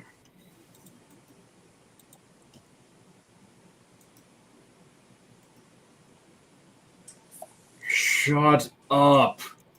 Can we cut this? It confirms Perrin's retarded. Is he not? Yeah. I don't think you can cut that. I think Why? honestly, I think It's terrible from a thematic standpoint. because it leads into him walking away. Like you have to have something before he just is walking away.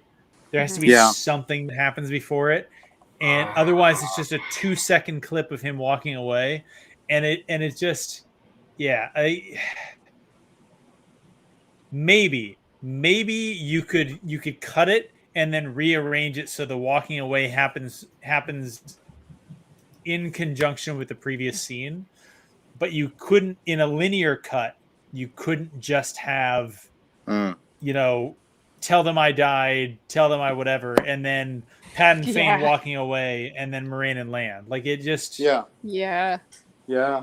Good point though. So maybe So let me see if I can't move that scene to one of the earlier parts and then just I have him walking away. I bet the soundtrack screws you. Like I think the soundtrack really is doing a lot of the Heavy of the lifting. problems for your editing here. Yeah, Yeah. definitely. Like it's the Yeah. the soundtrack.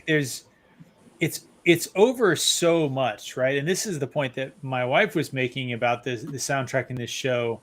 The soundtrack is trying to elevate the drama in these scenes Yeah. that the Yeah. scenes themselves just don't have. And so they have to just boost the soundtrack to try and create this kind of melodrama. And the downside of that for you as an editor is really that like every single scene that should have just been able to kind of live in itself instead is really occupied by all of this underlayment from the soundtrack that probably really makes it difficult to edit. Yeah. And I think Mhm. especially if you're going to do sort of non-linear edits and things like that, it's fine if you're doing Yes. it in a linear way because you can maybe just blend the Yeah. audio. But if you're doing non-linear stuff and Yeah. things are going to jump in and out, then you really have to go to the soundtrack itself. Get the original soundtrack, lay down your own track, and and go from there. But then you've got, the other challenge, of course, that there is audio, not just music, there's actual sound effects and so on in those tracks. So you can't lose those either. But worth looking at, I don't think any of these ideas, I think all these ideas make a lot of sense. There's still some more trimming you can get through. Should be it, I think. I think that's it. I think that's it. Yeah. Let's bring everybody up here. Here we go. There we go. Sorry about that. Man, so you cut the giant wave. Thank you. Thank you. From- Yes, from thank the- you so yeah, much. thank you. That was I think just totally unnecessary. Yeah. It was so stupid from it a was tactical point of view. From Rafe I needed to kill this kid because she needed to die. Yeah. Overall, I'm just gonna throw it out here. Overall, I think there was more stuff in this half of the show that I kind of disagreed with some of your cuts, or thought that you could have made different cuts or more deeply, cutting things. But I think a lot of that, I do have to give, acknowledgement to the fact that watching it is not the same as trying to sit in the editing, sort of software set and go through and deal with the audio issues and everything else as you try and splice these things together. And also, let's be honest, the back half of season 1 was by far the weaker, worse half, right? Yeah, definitely. The first half of season 1, it has most of the things that you're trying to get. It has a lot of stuff for the Emmons Field 5. It has that stuff happening. Yeah. And then we have episodes 5 and 6 that are if you could get away with cutting the entirety of episodes 5 and 6, that's probably a good starting point. Yeah. And then it's okay, what individual moments that I have to add back in, right? Is I think what it almost turns into. And then episode 7 is okay. There's a lot of stuff in it, but it's okay. And then episode 8 is just straight trash, in the show. Yeah, right? it's so hard to even salvage something from that. So you had your work cut out for you, is what I'm trying to say. Is that I think the first half of the show, I was okay, I'm seeing the narrative, it's coming together, the arcs are forming, I'm liking the edits that you're doing. And the second half, I think more than a criticism of the edits you made, it's still just a reminder of how weak the back 9 of this show really was. And like Alex said, you made some of the edits that really had to happen. And I think I'll leave my piece there and let you and some others kind of give their thoughts. Yeah, I guess my only thought was the Clutchers was asking in the comments, could you get an audio engineer to fix the sound? And unfortunately, I don't think any audio engineer could do this, because what you need for that is a multi-track recording of this, where the audio, the soundtrack was separate from that, and you just really couldn't even edit it unless you could separate the 2 tracks. So I don't. And they're never going to release us. Yeah, we would never get that. Unless you work at Amazon. Yeah. Unless you work at Amazon, you're not going to get that. Yeah, and it's just so hard. I mean, I've done audio engineering, and you could potentially run it through Pro Tools if you had a filter to do the frequencies, but the thing is, it's so close to the voices that I don't think that would work very well, and it would just sound really bad. And there's things that you can get away with. You could get away with editing mistakes. You can get away with visual mistakes with lighting. But when it comes to audio, the minute it doesn't sound right, it's the fastest thing that people notice when you're editing film. So you don't want to do that. Yeah, audio problems in film is, I fully agree with you. It's one of those things that really just kicks you right out of the immersion. Yeah. Yeah. overall, most of the cuts that you did were pretty seamless. Like, Mhm. I mean, you know, Very you're so as a group, like we've probably watched this show more than your average person. I'll put it that way. I think every We single know. one of us on this panel, maybe not Brian. Brian, I think, has only watched it once. We and know then things- I barely watched But- it once. but Lady Balefire, Alex, and I have each probably watched this show. I feel like I probably watched it like 4 or 5 times because I was doing a lot of the editing. So like I was, watching and rewatching, kind of like you were the doing editing, in the editing room, right? Yes. But I think we've seen this a lot, and so we could recognize some of the edits. Yeah. But overall, like I wanna applaud your editing skills first and foremost, and say that really cleanly done.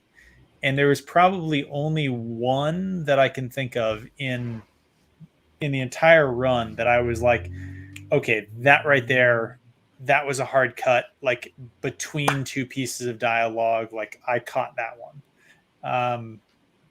The rest of it was really clean. I want to echo everything Pip said. The quality of the editing job that you did here was, of the highest quality. It's still unwatchable. Yeah, I was gonna ask you. It's like we asked this question: could it be salvageable? And I'm just gonna say that I think you did a wonderful edit on this, and I think you definitely like made some kind of a vessel. It may not be a purse, but you made it out of the proverbial pig's ear. But still, when you get to the last 2 episodes, it's so bad. It just it went off the reservation of their own story. So it's like I don't think there's much to kind of fix, but like yeah, I think like episode 8 and 7 are just so bad, and it's like it does make me sad because I think the first part of it was so much more coherent than like the last part of it, and I don't think that's because of you. I just think that's like what you had to work with. So I have a question for you when we're talking about this stuff, right? I think we're kind of unfairly lumping in 7 with episode 8. Episode 7 had a lot of things that you probably cut, and you can tell me if I'm wrong on that. Though, like episode 7 had a lot of things that you could cut, but it didn't necessarily have things that you had to include that were really, really bad, right? So like the final showdown with Rand and kind of the dream sequence that leads up to that is just kind of, it's just bad storytelling and bad television, right? Like it's wait, hold up, Pip. I think Wheel of Time is having some audio issues, so I don't think he can actually respond to us. Do you send us any private messages? No. If that is the case, if you log back out and back in, so we'll see if he's able to get back in with us. We'll kind of watch out for that. For everybody in the chat, hopefully you guys have gone through and watched this with us. Okay, he's back with us. Let's bring him back in the stream. Hey, how are you doing? You back with us?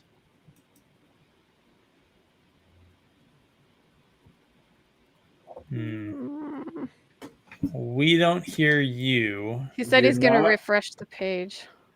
I was gonna say you're not muted on the screen, so you might be muted on the mic itself.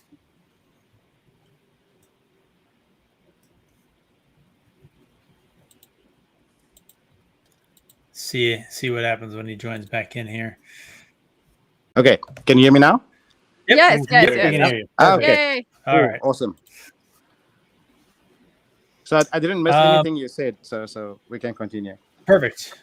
So I think what we were going on was that episode 8 just gave you too many points that had to be included because it's the finale of the arc. Like the arc has to go somewhere. You can't have it you can't just end the season at episode 7 and just like next time on the Wheel of Time, right? Like exactly. like it has to do something.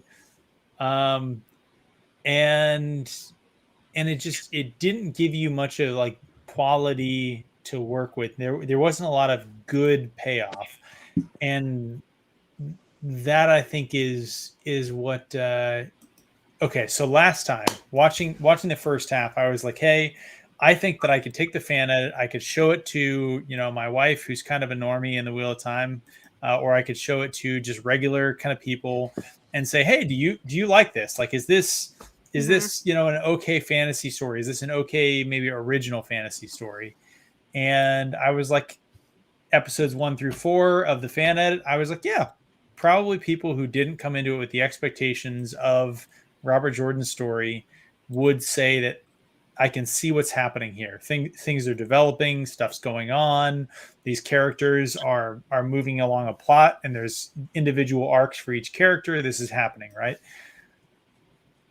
Episode 8 prevents you from having a good landing point for that. And I want to know what are your thoughts having put all this together? Like, do you agree? Do you think that there was no there to land to, or do you think that you were able to put it together in a way that has a payoff?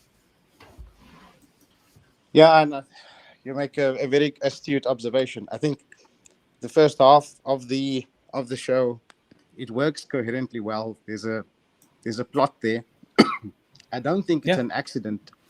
By the way, I don't think it's an accident that the strongest half of the show is the half that is closest or closer to the source material, and the part where we're developing new material is the part where the weaknesses in the writing show up the most. Yeah. In the sense that it's a good point. There's a lot of the world building episode in episodes 4 to 7. The world building can be done in a way that's really compelling, but it wasn't. It can be done in a way that's very plot relevant, but it wasn't. And the challenge is that I think you hit the nail on the head, Pips. The resolution in the finale, like the episode 8 closeout, it doesn't really close the plot lines established in the main parts of the show, right? In a very satisfying way. Yeah. And you'd really wanted to do that. And I know they were interrupted by COVID and all of these things. They had to change some of the writing because Matt's actor left and so on. But it doesn't change the fact that some of those scenes probably were close to the version that was written, initially, before all the interruptions. So the question is, would it ever have been that good, even without COVID? Sure. I love it. You wouldn't have had the VFX Trollocs, right? You'd have the real Trollocs from episode 1, so it would have looked a lot better. The battle would have been stronger. I think I'm almost certain that it wasn't supposed to be 5 socially distanced women calling down lightning on these guys. It probably wasn't. I feel like that's what it was supposed to be. No, I'm pretty sure that's what it was supposed to be. I feel like, if Rand's not going to be there, and I think we know that Rand was not going to have that moment. I mean, the Rand one-on-one with the Dark One and the spinning cam thing, I think that's what they planned, right? Yeah. So it sure as shit wasn't going to be Matt or Perrin or Loyal doing anything. Maybe Perrin would have some wolves fighting in Tarwin's Gap. Maybe that's what he was going to do while Matt was facing Padan Fain. But I think the 5 women doing the thing, like, I think that was Yeah, and so there's not a lot of I don't know, man. It's like really weird. So they cast Rosamund Pike and they structured the story around Moiraine, which isn't in and of itself a bad thing, but the execution and the story structure then doesn't really support it, because she's also not the main character at the end, right? Yeah. Yep. But neither is Rand, but neither is it an ensemble cast at the end, because they're all doing completely different things that are not super related to each other. I don't know. Which is where the weakness of the book series lies. Is if you were going to contract this into a series, you cut the Bowl of the Winds, you cut the Camelin succession arc, you cut a lot of Perrin being mopey, and you focus more on the strongest points, which are Rand and Matt. Yeah. Is what you would do if you don't have the brain virus that is intersectional politics. Yeah. But yeah, I think you'd have to leave Perrin's story, but I think you're right. You would focus on Rand, Matt, narrow it down. It would take a little less time. Although, so some of the people in our Discord, I think Jonathan R, maybe a couple others have brought this up, that like Perrin's chapters actually are not a lot in the slog there. It's just that it's interspersed with a lot of other things. So it takes a few books to get through that arc, but his arc itself is not actually that long.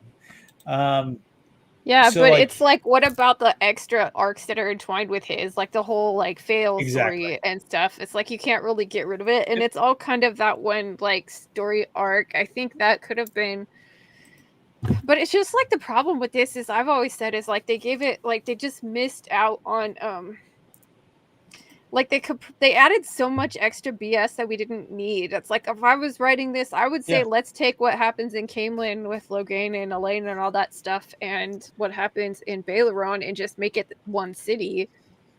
So it takes a lot of time, but you're not losing anything. Yeah. Well, I mean, ultimately, so we're talking here about the hypothetical things that this is not what we would do for making this. Yeah, so we should tailor our conversation back to kind of what we're really discussing here, and just say again, and I put this as a comment in the chat as well, but again, like overall, I honestly think that you've done about as well as could be done with it, and I think so. Lady Balefire brought up as we started this the question of like could the show be salvaged? Right, was kind of the question, and in the first half, I think I almost would have been inclined to say yes, not salvaged like as Robert Jordan's story, but salvaged as a story, right? Yeah. And I think that if anything, and this is a weird kind of feeling to have, so because you strengthened the first half of the show so much by tightening it up, focusing, the main thing on the main thing, right? That now the weakness of the back half of the show is just even more highlighted.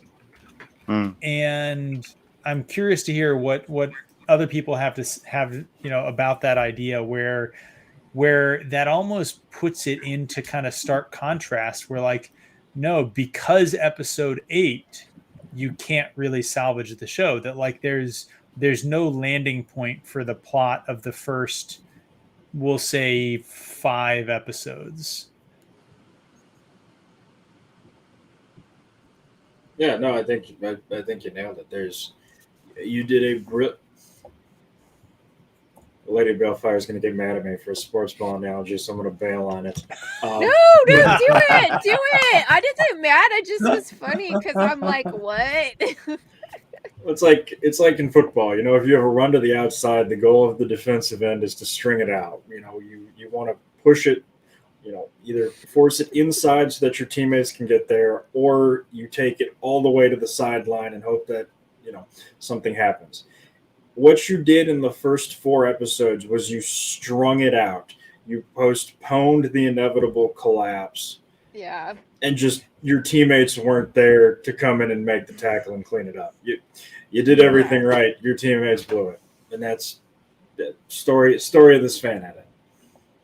Yeah, like I think you did an admirable job, and Admiral I really job? like admirable. I haven't had anything to eat since like 4:00 because y'all live on the East Coast. But anyway, I think you did an amazing job, and I mean, if anything, it's like you saved as much as you could from the last part of it, and it just showed how weak the rest of their episodes were. So it was like they couldn't even stay coherent to the story that you picked out from their like mess.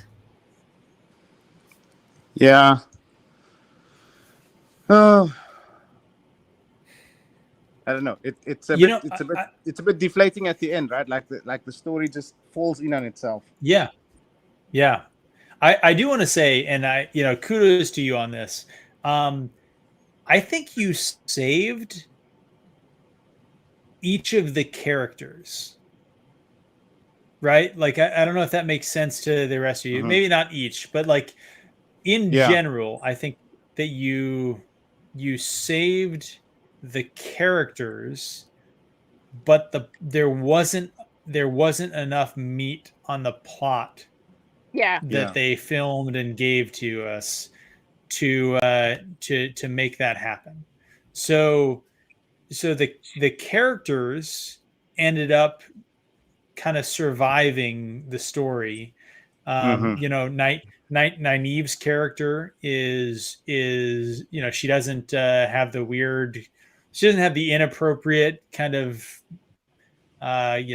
too fast sort of relationship with Lan. Yeah, that was She so doesn't nice not to die see and that. get brought back to life. Egwene is less insufferable. A lot of Perrin's like worst kind of dialogue is cut out. I mean, you can't really do anything with Matt. Like Matt, they ruined Matt.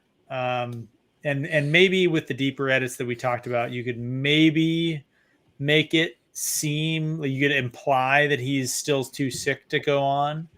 But anyway, coming back to it, the characters I think you did really good work on. It's just that there's not enough plot to propel the story the last 20 minutes. Yeah. That's a really good point. If I think of the plot in sort of two ways, we spoke about this before, but they really don't set up Act 3 early enough to start that intrigue and that the build up of the danger. If they had brought it in much earlier, like I said, giving a story to the Tinkers about some person coming to them with a message, or giving Loyal one story to tell to Rand maybe when he meets him at the inn, just to set up Act 3 before you get to like the very end of episode 6. You've got the Swan Moraine scenes, the first time you really set up the reason for there to be an Act 3. So it feels very unmotivated to start with. Like we haven't sat with it. It hasn't weighed on us. It's not an issue that's coming down the line. It's just given to us, and then they're off to the ways and they go through that part, and then the actual realization of that third act is, it's very rough. Like I wonder, you could cut out more. You can't add things, and I don't think there's no non-linear edit or montage or anything you can do to actually improve the resolution of Act 3, and it is what it is. I think what the best you could do is probably cut out as much of it as possible and really just make it feel very snappy, and that's probably the best you can hope for. I think like you made it seem a lot faster, and the faster pace like made the like excitement or like the danger seem a little bit more real. I mean, it's so bad. It's like, what do you do? There's like no fight with anyone, and then just to end it abruptly like you did. I thought that was good. You're like, what's happening? The real problem is Rand's arc, right? Yeah. The real problem is Rand's arc goes to just such a flaccid kind of resolution that how do you solve the fact that by the time you're going into Act 3, like in your edit, and honestly in the actual show, like it actually finally gets to the resolution of Rand is the Dragon Reborn, and it has in episode 8, Rand is the Dragon Reborn. He's the main character. He doesn't really get enough time and focus in episode 8 as it aired normally to kind of be the main character. I think your edit does more towards that. But at the end of the day, like he just doesn't have like a climax, right? Like it's just so limp and sort of disappointing. And so, you know, honestly, like Nynaeve and Egwene, their thing in Tarwin's Gap, like we can make fun of it and whatever, but like it's at least like exciting and it's like a thing.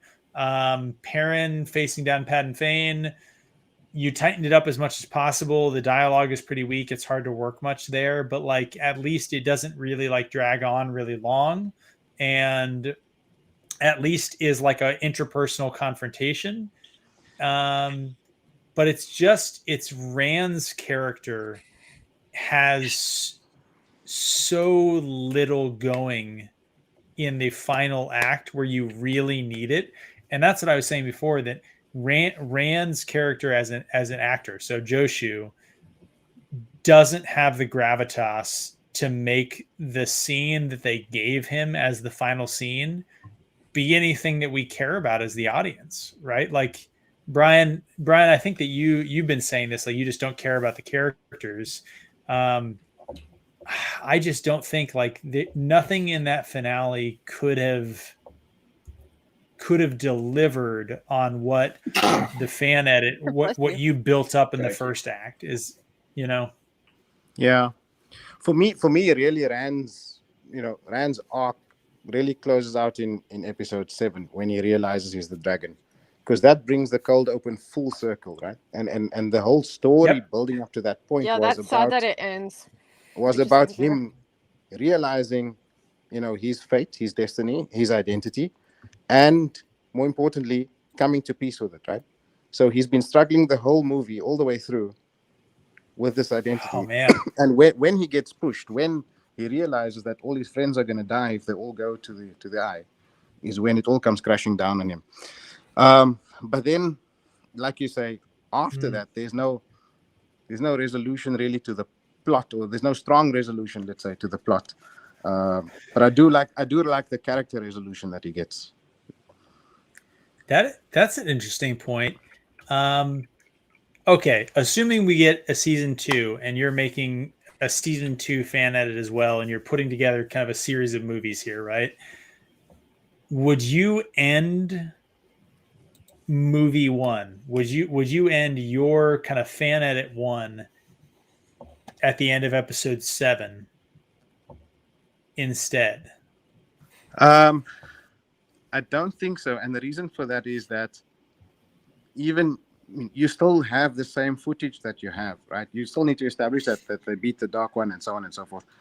So unless season 2 has a huge sort of montage scene of what happened in episode 8 and the defeat of the Dark One that you could substitute, you still need to put that story in there. Whether you're going to cut it off in the first film and put it at the start of the second, you still need it.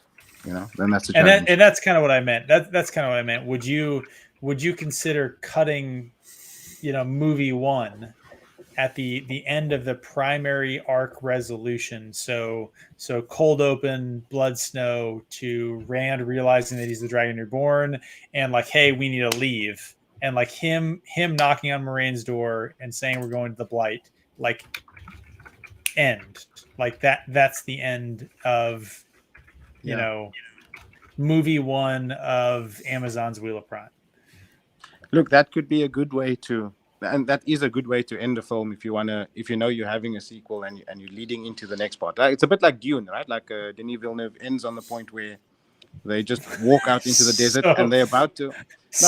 Better, but yeah, I know, but I mean, it's the same point, right? They're about to go on the next chapter in the adventure, and that's the same sort of feel that you would get at the end. The challenge is then, what do you start the second movie with, right? You have to establish that they won. Maybe you could do it. Maybe you just cut straight to it, or create some sort of montage, or and just reflect on that they've somehow defeated the Dark One. It feels very anticlimactic to do it that way, but probably, I mean, the episode 8 does feel anticlimactic anyway. So maybe that's a good way to do it.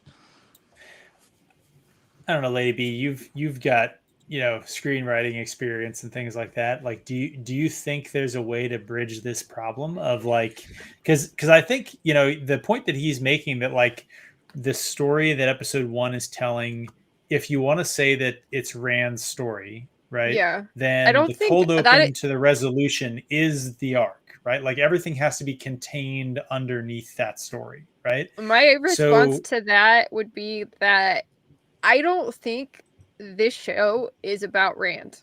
It's not. I mean, you can't make any argument. He does not have the screen time. He is a side character. The show is about Egwene, Nynaeve, and Moiraine, and I think it's going to be really hard to try to even find enough material to make any kind of coherent like character arc with him, because it's like, where do you, I mean, like he said, it ends in episode 7 where he tells him it's the dragon, and then there's really no significant change. Like, to what does he do that's Oh, significant? man. That I just really don't know.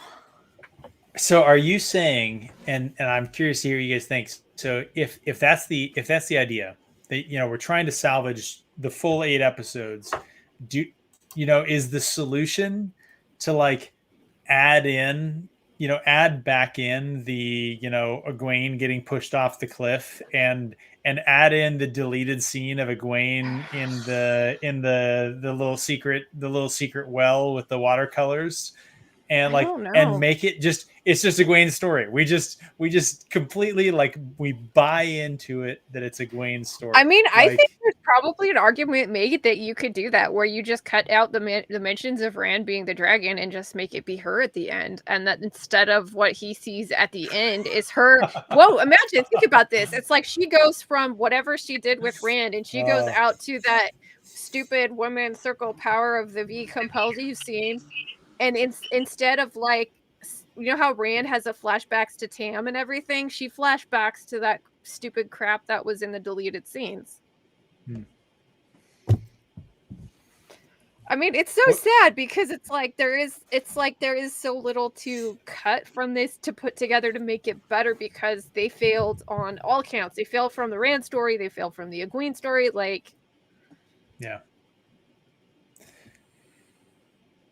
So what do you think of that as a, so you've done this edit? Do you think, because you put together an edit that tried to focus on the Emond's Field 5 kind of in general, right? Yeah. Is that a fair characterization?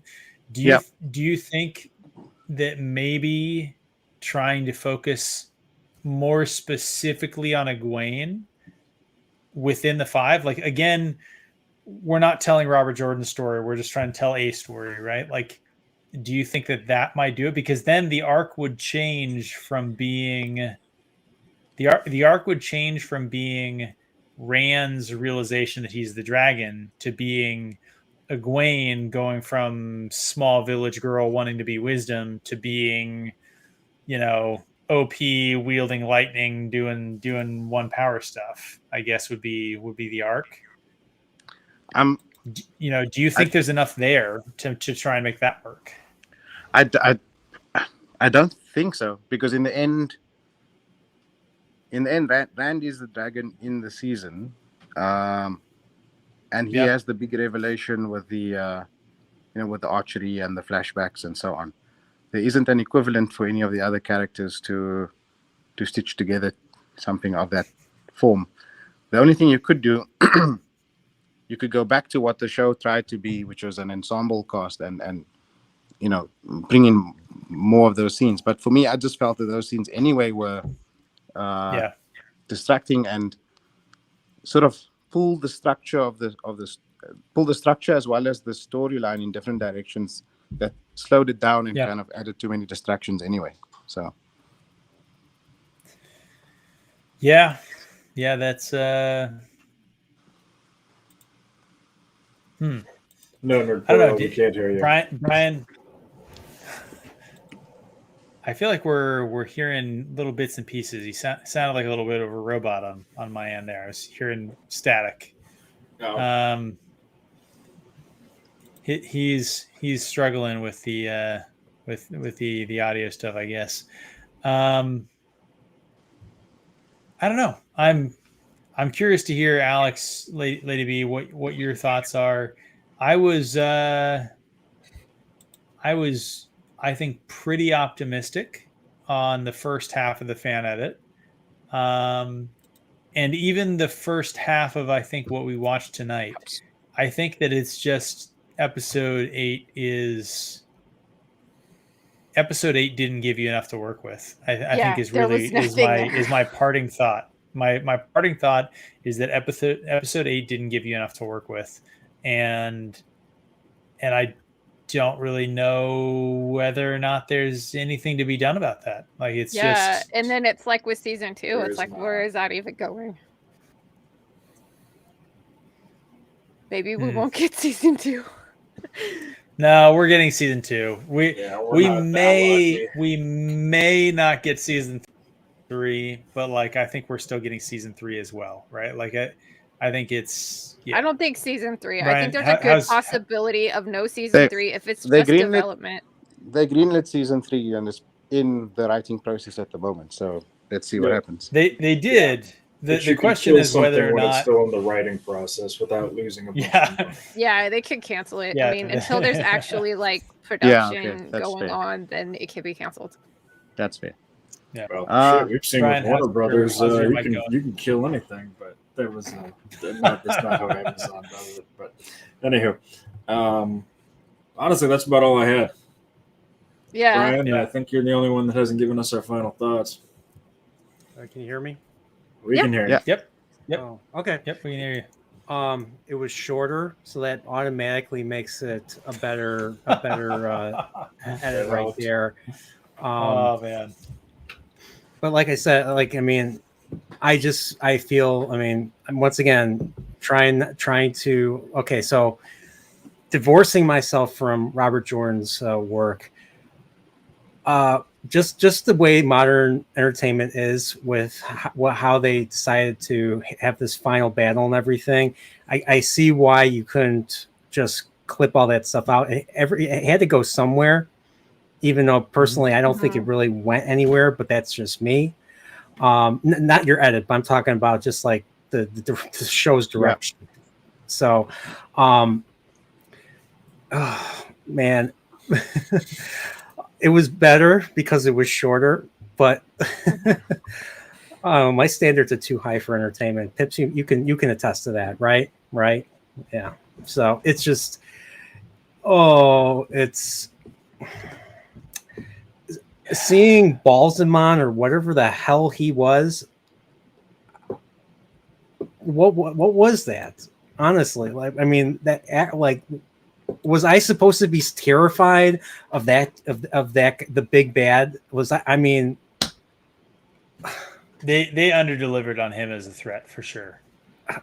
I would have thought he was freaking, I don't know, He looked like your waiter at a sort of, like a nice restaurant. He sounds very polite. He looks like the guys that chase me out of the fancy restaurants when I tell them I'm here to pick up DoorDash orders because they don't want me standing around scaring off the patrons. So can you imagine? Okay, so I'm gonna kind of touch a little bit. Prologue of the Great Hunt. Can you imagine him floating or hovering above everybody with Murdrell underneath him, and just terrifying the shit out of everybody in that room? No. And then you see his face close up. You imagine you're Bors, the man that calls himself Bors. Imagine, and you see his big face. You see his face without the without the menace, just in your face. I'd find that scary too. Look, from that point of view, look like he's trying to kiss you. And he got the I'm not gonna make comment about his nose, but the nose. Yeah, it looks so bad. I will comment about the nose plays. It's just that they make all this thing about diversity, and what do? It's like they have like the most stereotypical people in these roles. Like, look at. There's I like the actor of Padding fame, but if you were trying to solve problems with racial stereotypes, maybe I wouldn't have cast that actor as Padding fame. Maybe I wouldn't have made the Asian people like the worst stereotypical people. Last Emperor. Yeah, I did not see Shinar or maybe Inktar, perhaps, because his last name is Shiwoa or Shinoa, I believe. So it sounds kind of on the Japanese side. But I did not picture Faldara as Peking. Yep. Or something like, or Gobi Desert, whatever. Well, so I think we're branching out a little bit here. Yeah. So I want to give the last words to you. I mean, this is your project, your creation. As we talk through this, I think that in general, I think that all of us would probably agree that, first of all, really commend you for the effort and the work that you put into this. 100%. Second of all, I'd say I think you probably arrived at close to as good of a story as could be made with the stuff that you were handed.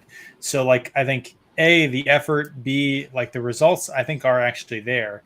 And I almost feel bad because we have you on here, and because of episode 8 just ending on such a downer, like if you look at the reviews of this show, like episode 8 is the worst rated episode in the series, right? So you had to end on the turdiest turd to try and polish, right?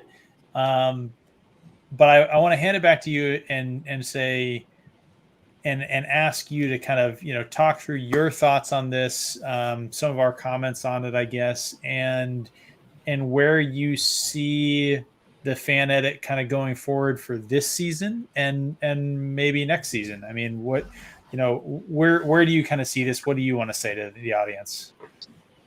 Cool. Thanks. Thanks again. Let me start with first saying thanks. I think you guys have given me quite a huge platform to really talk about the edit and showing it to all your members and so on. Really appreciate the time and how much time you guys are taking to discuss it. For me, I think a couple of things here really hit the nail on the head. The first half starts stronger, the second half ends weaker. It is a challenge of the available material. I'm going to take some of the ideas we discussed here and sort of keep refining at it. I have already started making a few tweaks here and there, smoothing things out and so on. So let's see if I can, reduce it even further. It's not going to be significantly improved from the version that we watched, but I think what it will be is probably shorter, more compact, and like you guys have all suggested in various places, maybe certain scenes to be added back and certain scenes to be cut out to tighten the focus of the story and make it resonate a bit better. There's not much more than that you can do. The footage doesn't exist, the dialogue doesn't exist for me to add anything additional or change things significantly. But I am looking forward, let's say, to season 2. If I see, how it goes, definitely get interested in doing another fan edit of the second season into its own movie, and just seeing how it goes. And I wonder if there's any material, flashbacks or prequels or cold opens and so on that take place in prehistory. Maybe we could plug that in. I'll give it a thought. But for now, like I said, a couple of tweaks on this, and then I think that I'll release, let's say, a final version, and that'll be it. And I'll park it. I'll pack it away. Keep it in the vault, and move on to season 2 and whatever that holds. So I would imagine the answer to this is going to be yes, that the final fan edit of season 1 will not really be possible until season 2 has aired, right? Because some of the stuff you said you either cut or you left based on what you kind of predicted season 2 would do, right?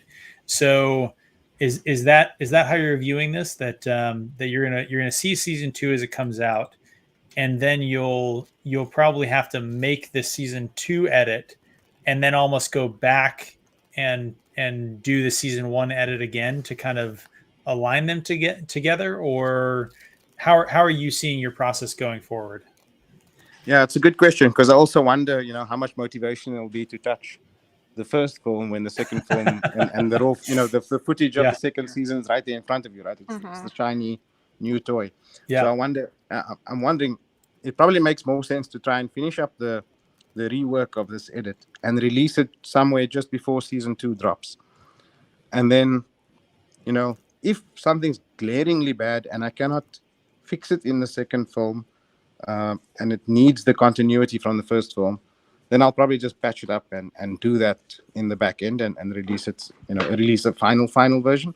But I don't want to have significant work to do on the first edit when the second season starts, because I know I'm going to be more excited about doing that piece and looking at what material we have there. Yeah. I love how you name your fan edits like I name videos.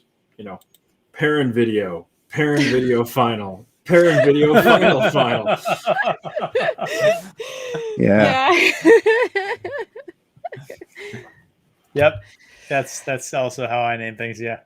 I have a desktop with like 1, 2, final, 3. Yeah. Well, any final thoughts from the rest of you guys? I think we've been going at this plenty long enough. Yeah, I just wanted to say thank you for doing this and for actually coming on and speaking to it. As I know that people don't want to talk to the White Cloaks and they don't like us book cloaks. And I'll talk to anyone who listens to me, honestly. I mean, honestly, we weren't that bad, I hope. And I had a really great time talking to you this week and last weekend too. And I really hope that you keep doing this because you seem to do it. You're doing a good job, and I hope that the stuff about film editing and that book can help you learn some more things because you've got a talent for it. So I hope you keep doing that just for fun, even. Thanks. No, I really, really appreciate it. And I appreciate the discussion also. I think the after party conversation we had last week was also very insightful. And yeah, I'm gonna get that book and I'm gonna definitely try and read through all of it and sort of bring a bit more skill, intelligence maybe to my editing choices and so on for the future. I'm really impressed by the fact that, I mean, with no background and basically freeware kind of software that you've done as much as you have. So that, I'm impressed by that already. Thanks. I guess I'll say that I think I'm more excited to see the season 2 fan edit than I am to see season 2. So I hope that you take that in the spirit that it's given, that it's hard for us to be overly positive about really anything related to kind of the Amazon Wheel of Time show because of the way that we view the show. We're so connected with the books and Robert Jordan's works that it is hard for us to kind of take the detached view that I think that you've taken in editing this and trying to view it as a standalone and really just kind of do what you can with that. But I hope that you understand that I think all of us are, pretty impressed by the work, the effort that you did. And like I said, I'm looking forward to fan edit season 2, and hopefully sometime in the future when season 2 comes out and that happens, I really hope that you'll come back on with us again and we can see what that has turned into. Thanks very much. No, and then I'll definitely look forward to that and see what season 2 holds. Awesome. Anybody? Any final thoughts? I see. Thank you. Is now territorial. Yeah, we're tired. It's been a long day. Yeah, thank you so much. Do I have to end this? With that, I guess we'll end the stream. Yep. Walk in the light, everybody. Right. Thank you to everybody. Walk in the light. Thanks Thank you so much, everyone. Good night.